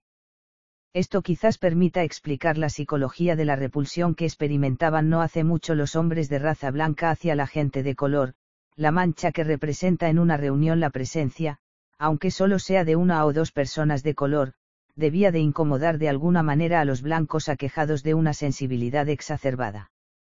No sé cómo están las cosas ahora, pero durante la Guerra de Secesión, cuando las persecuciones contra los negros llegaron al paroxismo, el odio y el desprecio de los blancos no solo se limitaba a los negros, sino que también se extendía a los mestizos de negros y blancos, a los mestizos de mestizos, a los mestizos de blancos y mestizos, y así sucesivamente.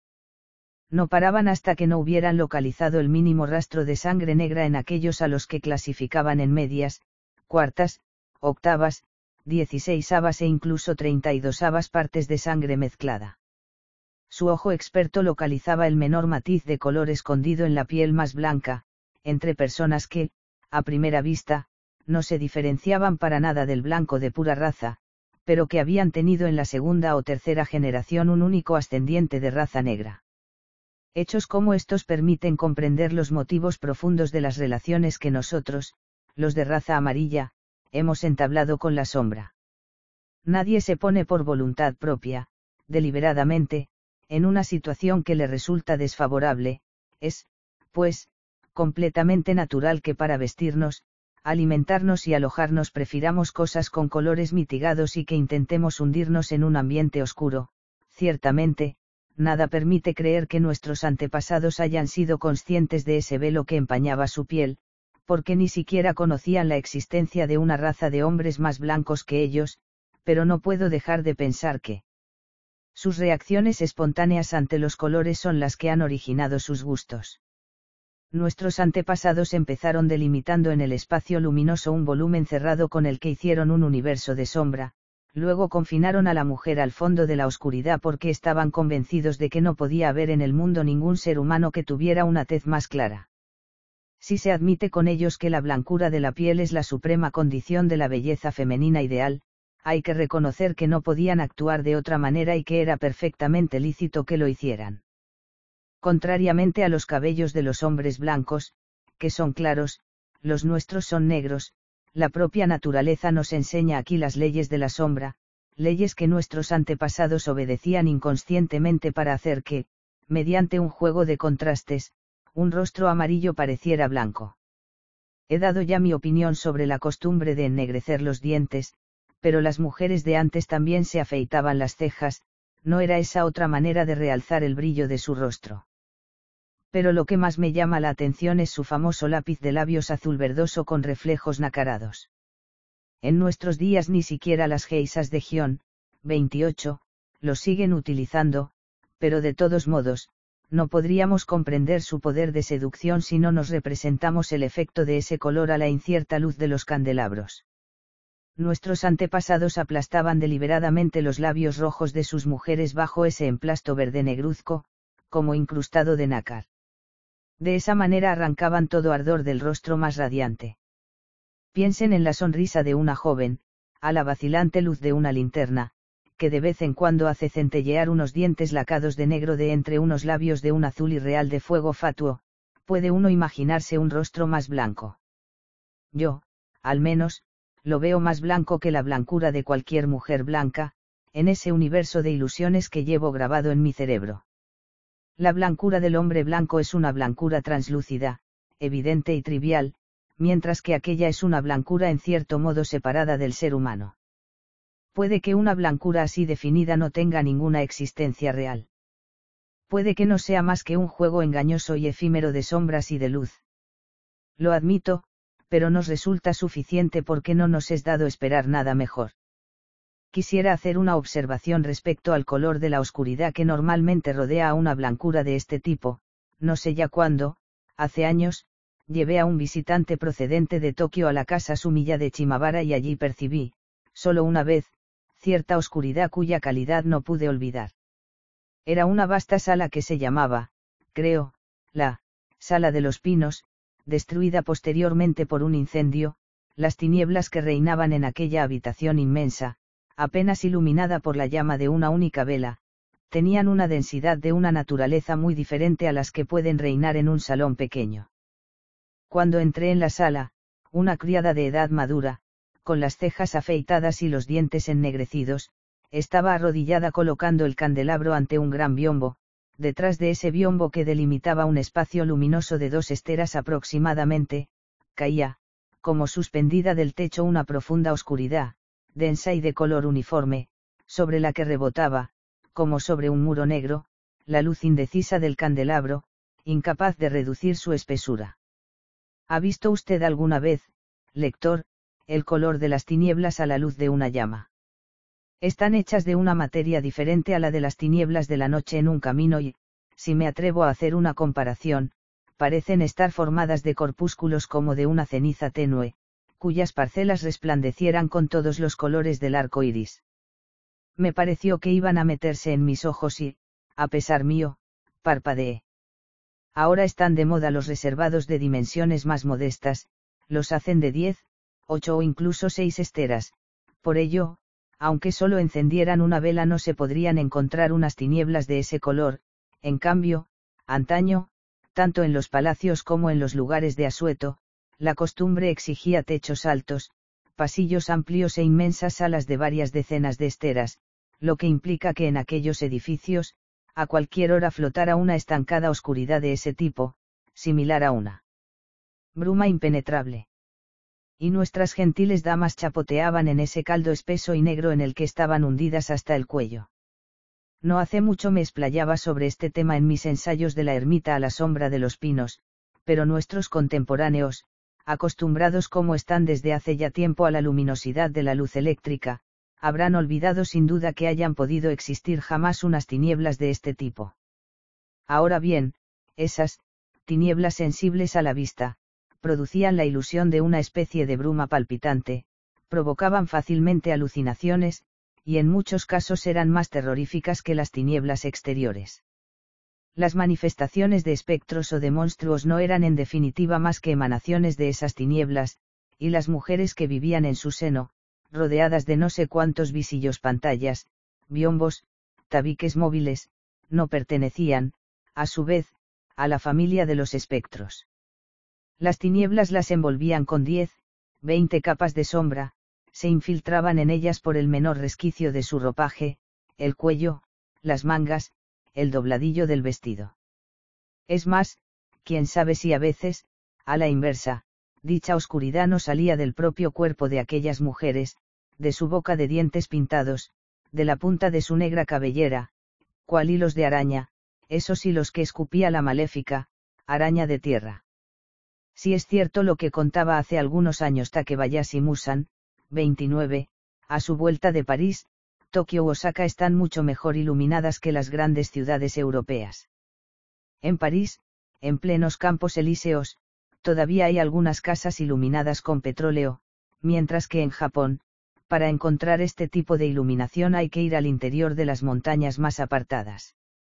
Es cierto que posiblemente no haya otro país en el mundo, si exceptuamos América, que se entregue a tal orgía de luz eléctrica. Se ha dicho que esto era debido a que Japón quería imitar en todo a América. Musan contaba esto hace 4 o 5 años, antes por tanto de la moda de los anuncios de neón, La próxima vez que vuelva se quedará aún más atónito ante este nuevo incremento de luz. Otra anécdota que me contaba el señor Yamamoto, director de la revista Kaiz, 30. Yamamoto acompañó hace poco al profesor Einstein durante su viaje a Kioto. El tren atravesaba las afueras de Ishiyama, 31, cuando el profesor, que contemplaba el paisaje por la ventana, le dijo: «Vaya, no son muy ahorrativos por aquí». Como le preguntaran sobre lo que quería decir con ello, señaló con el dedo un poste de la luz con una bombilla encendida en pleno día. Einstein es judío, por eso sin duda se fija en esos detalles, añadió Yamamoto como comentario, pero a pesar de todo, en comparación, si no con América, al menos con Europa, Japón utiliza el alumbrado eléctrico sin reparar en gastos. A propósito de Ishiyama, he aquí otra historia curiosa. Dudaba yo sobre el lugar que elegiría ese año para ir a ver la luna de otoño y me decidí finalmente por el monasterio de Ishiyama, pero la víspera de la luna llena leí en el periódico una noticia en la que se informaba que para aumentar el disfrute de los visitantes que fueran al monasterio al día siguiente por la noche para contemplar la luna, habían colocado por los bosques una grabación de la sonata al claro de luna. Esta lectura me hizo renunciar al instante a mi excursión a Ishiyama. Un altavoz es un azote en sí mismo, pero yo estaba convencido de que si se había llegado a eso, sin duda alguna también habrían iluminado la montaña con bombillas distribuidas artísticamente para crear ambiente.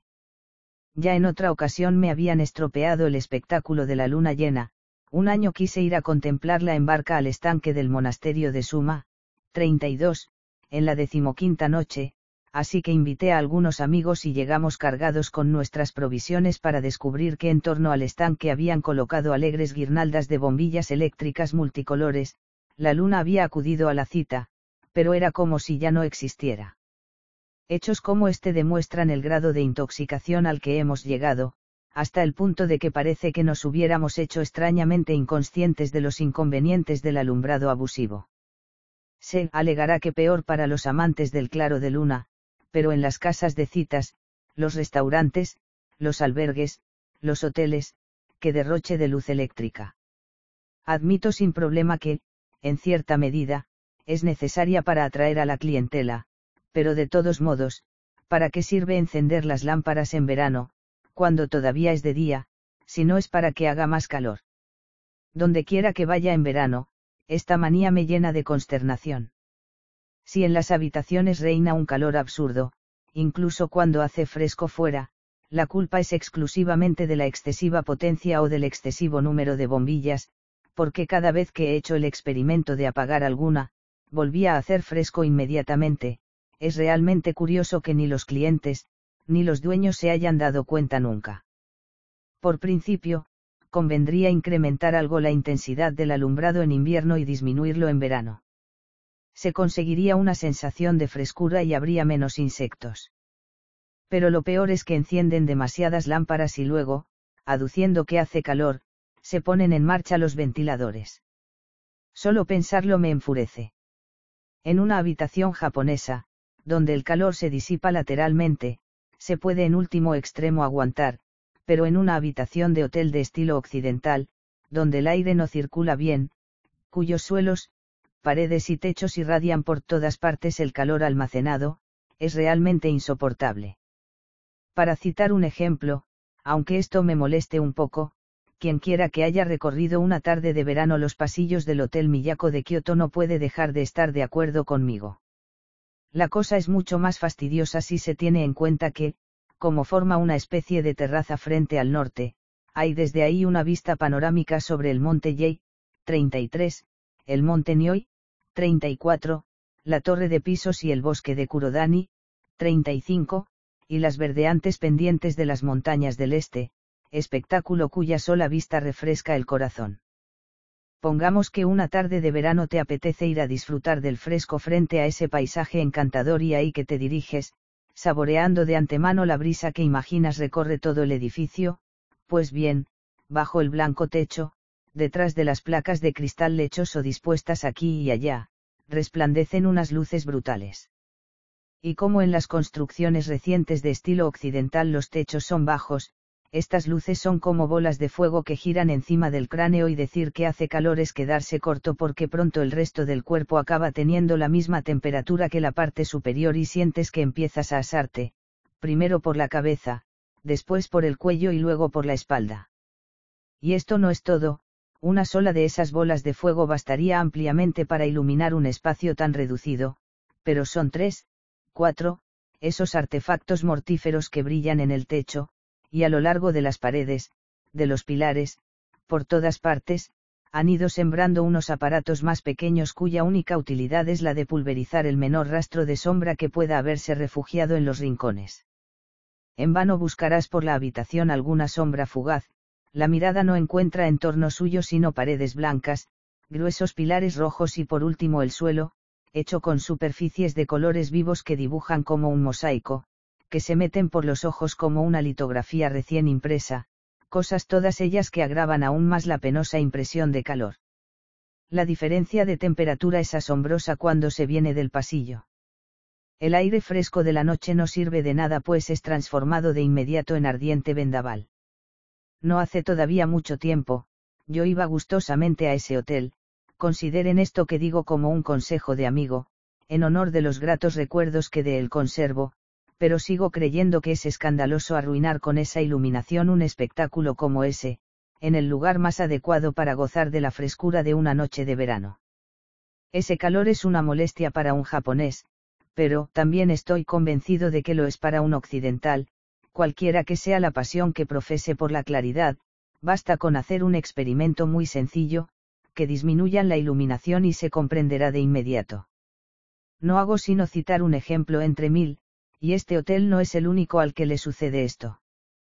El único que ha evitado este inconveniente es el Hotel Imperial, que ha optado por la iluminación indirecta, pero incluso ahí me parece que sería conveniente reducir ligeramente su intensidad en verano. De todos modos la iluminación de las casas es hoy más que suficiente para leer, escribir o coser, aumentarla es un auténtico derroche y, al suprimir los últimos resquicios de la sombra, se da la espalda a todas las concepciones estéticas de la casa japonesa. Afortunadamente, a veces hay que restringir el gasto de electricidad en las casas particulares, simplemente para ahorrar, pero en cambio, en los establecimientos destinados a recibir clientes que derroche de luz en los pasillos, en las escaleras, en la entrada, en el jardín, delante de la puerta, sin más resultado que el de quitar profundidad a las habitaciones, a los cuartos de baño, a las rocas del jardín.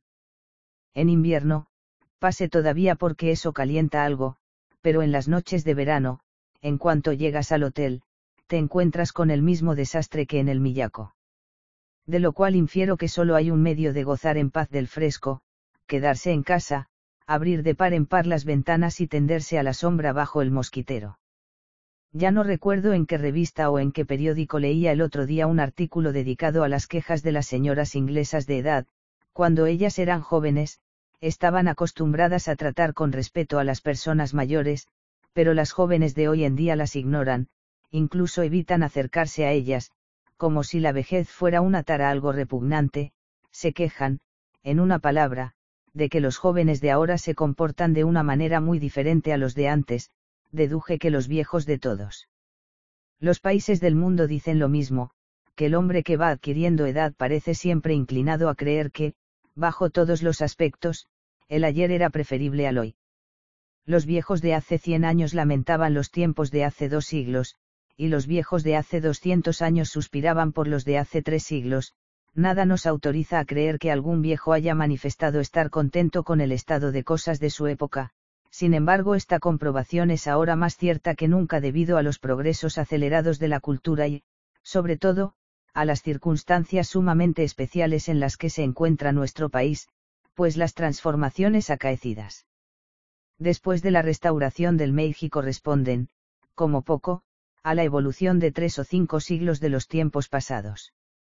Lo divertido es que yo, que digo todo esto, he alcanzado una edad en la que se pone uno a imitar el habla sentenciosa de los viejos. Es evidente que aunque los logros de la cultura moderna pueden seducir a los jóvenes, en cambio, se está preparando una época que va a ser poco amena para los viejos. Por ejemplo, para cruzar, hay que estar atentos a las señales de tráfico, con lo cual los ancianos no se atreven a salir tranquilamente a la calle. Pase todavía para aquellos a quienes su situación les permite desplazarse en automóvil, pero a las personas como yo, el simple hecho de arriesgarse a cruzar una calle de Osaka, les exige la tensión nerviosa de todo su ser. Es verdad que hay semáforos y los que están en medio de las plazas se ven perfectamente, pero a veces es muy difícil localizar las luces verdes y rojas que se encienden y apagan en el cielo de improviso, cuando se pasa por una calle lateral, y además puede ocurrir que en alguna plaza grande se confunda la señal de uno de los lados con la que está de frente. Yo pensaba que cuando pusieran guardias de tráfico en las plazas de Kioto sería el final de todo, pero a partir de ahora solo se puede saborear la auténtica atmósfera de las calles de puro estilo japonés yendo a ciudades como Nishinomiya, Sakai, Wakayama o Fukuyama. Lo mismo ocurre con los alimentos. Encontrar en una gran ciudad manjares adecuados para el paladar de un viejo es una empresa agotadora. Recientemente, un periodista me pedía que evocase algún plato curioso y delicado. Le indiqué la receta de los sushi, 36, con hojas de kaki, que comen los habitantes de los valles perdidos de las montañas de Yoshino. Aprovecho la ocasión para revelarla aquí. Se cuece el arroz con sake, a razón de un g, 37, de sake por cada sh, 38, de arroz. Cuando el agua empieza a hervir se echa el sake en la olla. Cuando el arroz está en su punto, se deja enfriar por completo, luego se hacen bolitas con las manos espolvoreadas de sal. Las manos no deben tener ningún rastro de humedad. Ahí está el secreto, solo hay que presionar las bolitas con sal. Luego se corta salmón salado en lonchas finas, se extienden las lonchas sobre las bolitas que se envuelven una a una en las hojas de kaki, con la superficie hacia adentro. Previamente se habrán escurrido con un paño muy seco las hojas y el salmón para quitar cualquier rastro de humedad. Hecho esto, en una cubeta para sushi o en una caja de arroz que se habrá secado meticulosamente por dentro, se disponen las bolitas de forma que no haya entre ellas ningún intersticio. Después se pone encima una tapa que cierre herméticamente sobre la que se colocará una pesada piedra, como para hacer confitura de verduras. Los sushi se preparan la noche anterior para poderlos comer al día siguiente por la mañana, y ese será el día en que sepan mejor, pero también se pueden consumir 2 o 3 días después. Cuando se vayan a comer se rocían con vinagre en el que se habrá macerado una guindilla. Esta receta me la dio un amigo quien, durante una estancia en Yoshino la encontró tan sabrosa que quiso aprenderla, pero basta con que se disponga de hojas de kaki y de salmón salado para hacerla en cualquier parte. Ante todo no olviden que hay que eliminar cualquier rastro de humedad y que el arroz debe estar totalmente frío, la he ensayado en mi casa y ha resultado excelente.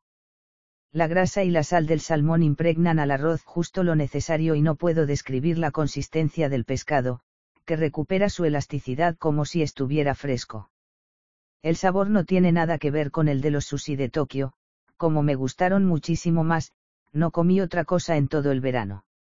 Dicho sea de paso, qué maravillosa forma de preparar el salmón salado. Cuánto he admirado el ingenio de esos montañeses, tan desprovistos sin embargo de todos los bienes materiales, y sabiendo que existen muchas otras especialidades regionales del mismo tipo que esta, hay que admitir que actualmente el gusto de los aldeanos es infinitamente más acertado que el de los citadinos y, en cierto sentido, hay ahí un lujo que nosotros ni siquiera podemos ya imaginar. Por eso los viejos renuncian cada vez más a vivir en las grandes ciudades y se retiran al campo, pero las pequeñas ciudades de provincias, a su vez, se obstinan en adornarse con ramilletes de bombillas y de año en año empiezan a parecerse a Kioto, lo que no me tranquiliza en absoluto. Algunos pretenden que el progreso no puede detenerse y que el día en que todos los transportes se hagan por el aire o bajo tierra, las calles recuperarán su anterior tranquilidad, pero estemos seguros de que ese día se habrá inventado algún nuevo instrumento para torturar a los viejos. En resumen, se les induce a apartarse del camino, de manera que no tengan más recurso que el de parapetarse en su casa y cocinarse pequeños platos para acompañar el sake vespertino mientras escuchan la radio. Cosas de viejos, siempre chocheando, pensarán ustedes. Pues bien, no creo que sea exactamente así. Hace poco, el cronista de la SAI de Osaka, que firma Tensei Jingoshi, Voz del Cielo, Palabras Humanas, se metía con los funcionarios del gobierno civil que para construir una carretera hacia el parque de Mino talaban a tontas y a locas los bosques y nivelaban las colinas. Cuando leí aquello, sentí confirmadas mis palabras. Destruir hasta la sombra de los sotos al fondo de la montaña es demasiado y además una empresa estúpida. A este ritmo, so pretexto de hacer más accesibles a las multitudes los emplazamientos artísticos ilustres, llegarán progresivamente a convertir las afueras de Nara, Kioto o Osaka en espacios descarnados. Pero basta de recriminaciones, soy el primero en reconocer que las ventajas de la civilización contemporánea son innumerables y además las palabras no van a cambiar nada. Japón está irreversiblemente encauzado en las vías de la cultura occidental, tanto que no le queda sino avanzar valientemente dejando caer a aquellos que, como los viejos, son incapaces de seguir adelante. No obstante, como nuestra piel nunca cambiará de color, tendremos que resignarnos a soportar eternamente unos inconvenientes que solo padecemos nosotros. A decir verdad, he escrito esto porque quería plantear la cuestión de saber si existiría alguna vía, por ejemplo, en la literatura o en las artes, con la que se pudieran compensar los desperfectos.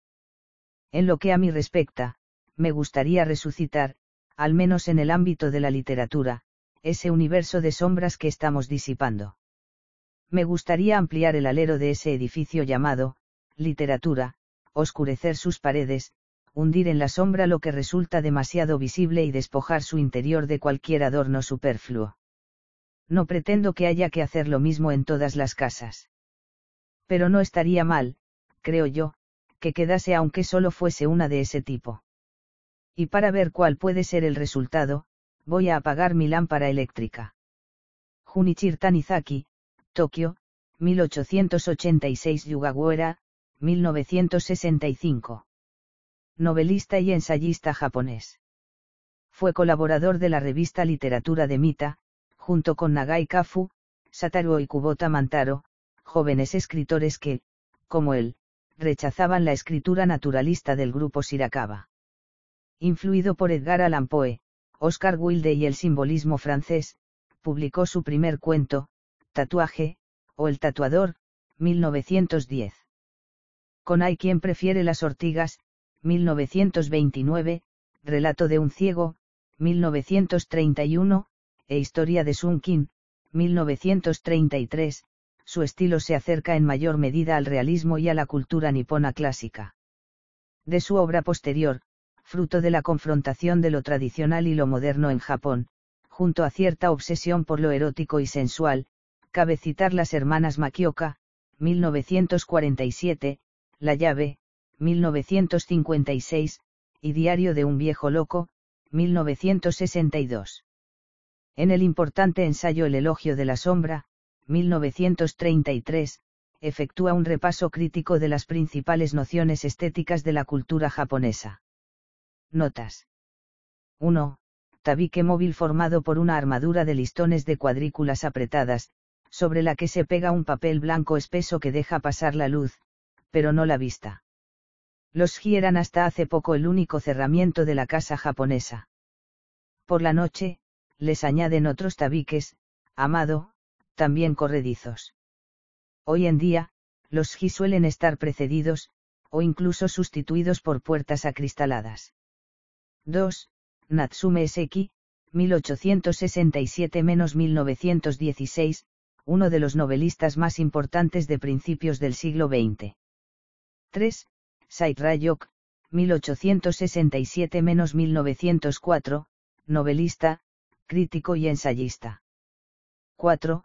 Anales del arte literario, revista fundada en 1923 por el escritor Kikuchi Kan. Entre los miembros del comité de redacción de la primera época figuran Yasunari Kawabata y Rinosuke Akutagawa. En 1935 la dirección de Bunhei Sunju fundó, en memoria de este último, el premio Akutagawa, uno de los premios literarios más importantes de Japón. Se concede 2 veces al año para premiar a un escritor novel cuya obra es publicada en la revista. 5. Literalmente, media hoja, formato de papel japonés de 26-35 centímetros. 6. Sistema de escritura silábica derivada de los caracteres chinos que, asociada a estos, Permite anotar fonéticamente la instrumentación gramatical de la lengua japonesa. 7.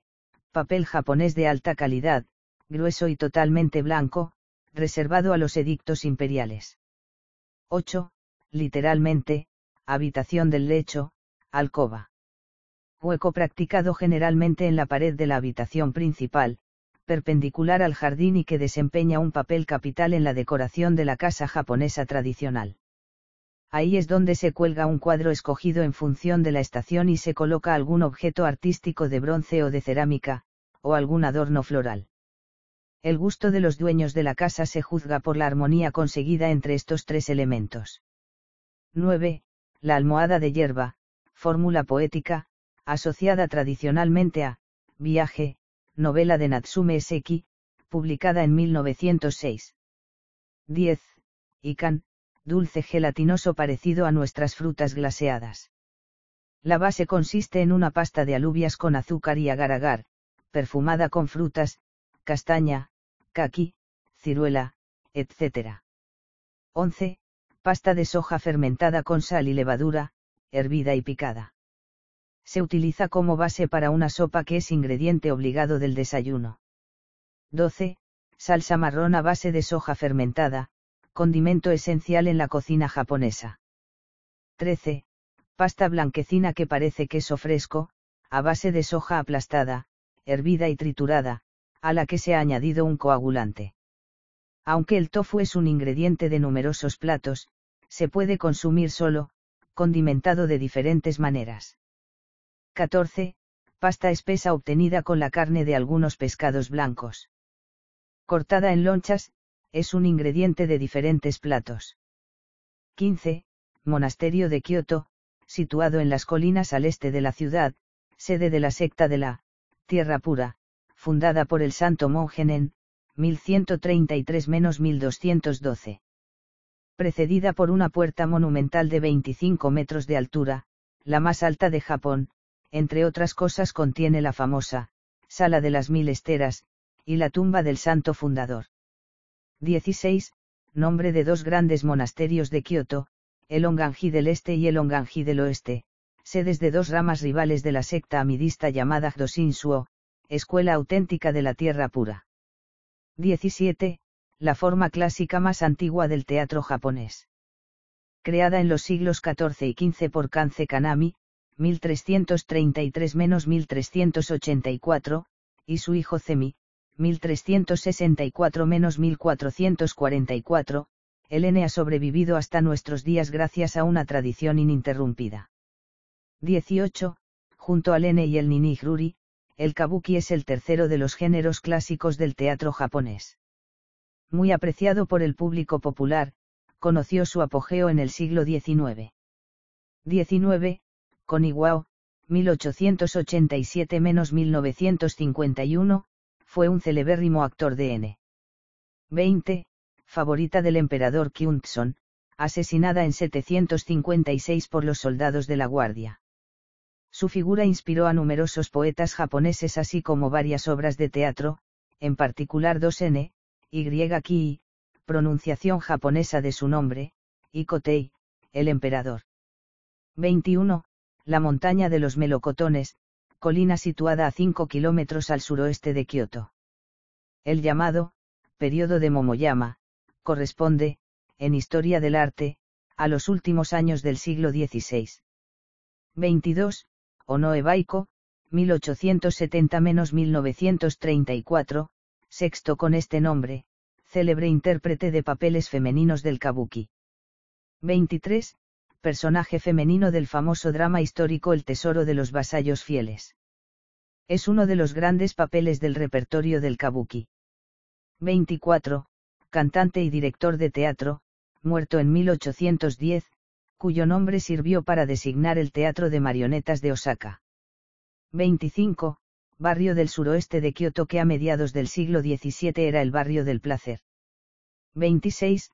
Barrio céntrico de Tokio, kilómetro cero de las carreteras procedentes de la capital. 27. Antiguo convento de mujeres, famoso por la estatua de madera de Kannon, Bodhisattva de la Misericordia, representado a menudo bajo aspecto femenino y atribuida al príncipe regente Stokutashi, 572-621. 28. Barrio de Kioto, famoso por sus geisas, situado al este de la Kamogawa, al pie del templo de Yasaka, llamado, Daejeon. 29. Novelista y traductor, 1880-1962, residió en el extranjero, principalmente en Francia, de 1924 a 1934. Empezó siendo, dadaísta anarquizante, y después de la guerra se adhirió al Partido Comunista. Tradujo a Daudet, Barbuse y Zola, entre otros. 30. La Reconstrucción. Revista fundada en 1919, desaparecida en 1955. Durante los años 20 fue portavoz del pensamiento democrático. 31. Monasterio sobre el lago Biwa. 32. Emplazamiento famoso en la historia y la literatura japonesas. 33. Montaña al nordeste de Kioto donde se encuentra el monasterio del siglo IX que fue la sede de la escuela budista del Tendai. 34. Situado al sur del Yei, perteneciente a la cadena montañosa que separa, por el este, a Kioto del lago Biwa. 35. Valle de las montañas al este de Kioto, donde vivió y predicó el santo monje Nen, fundador de la escuela amidista de la Tierra Pura. 36. Manjar muy apreciado que consiste en una bolita de arroz frío condimentado de diferentes maneras entre cuyos ingredientes figuran mariscos o pescados crudos o macerados. 37.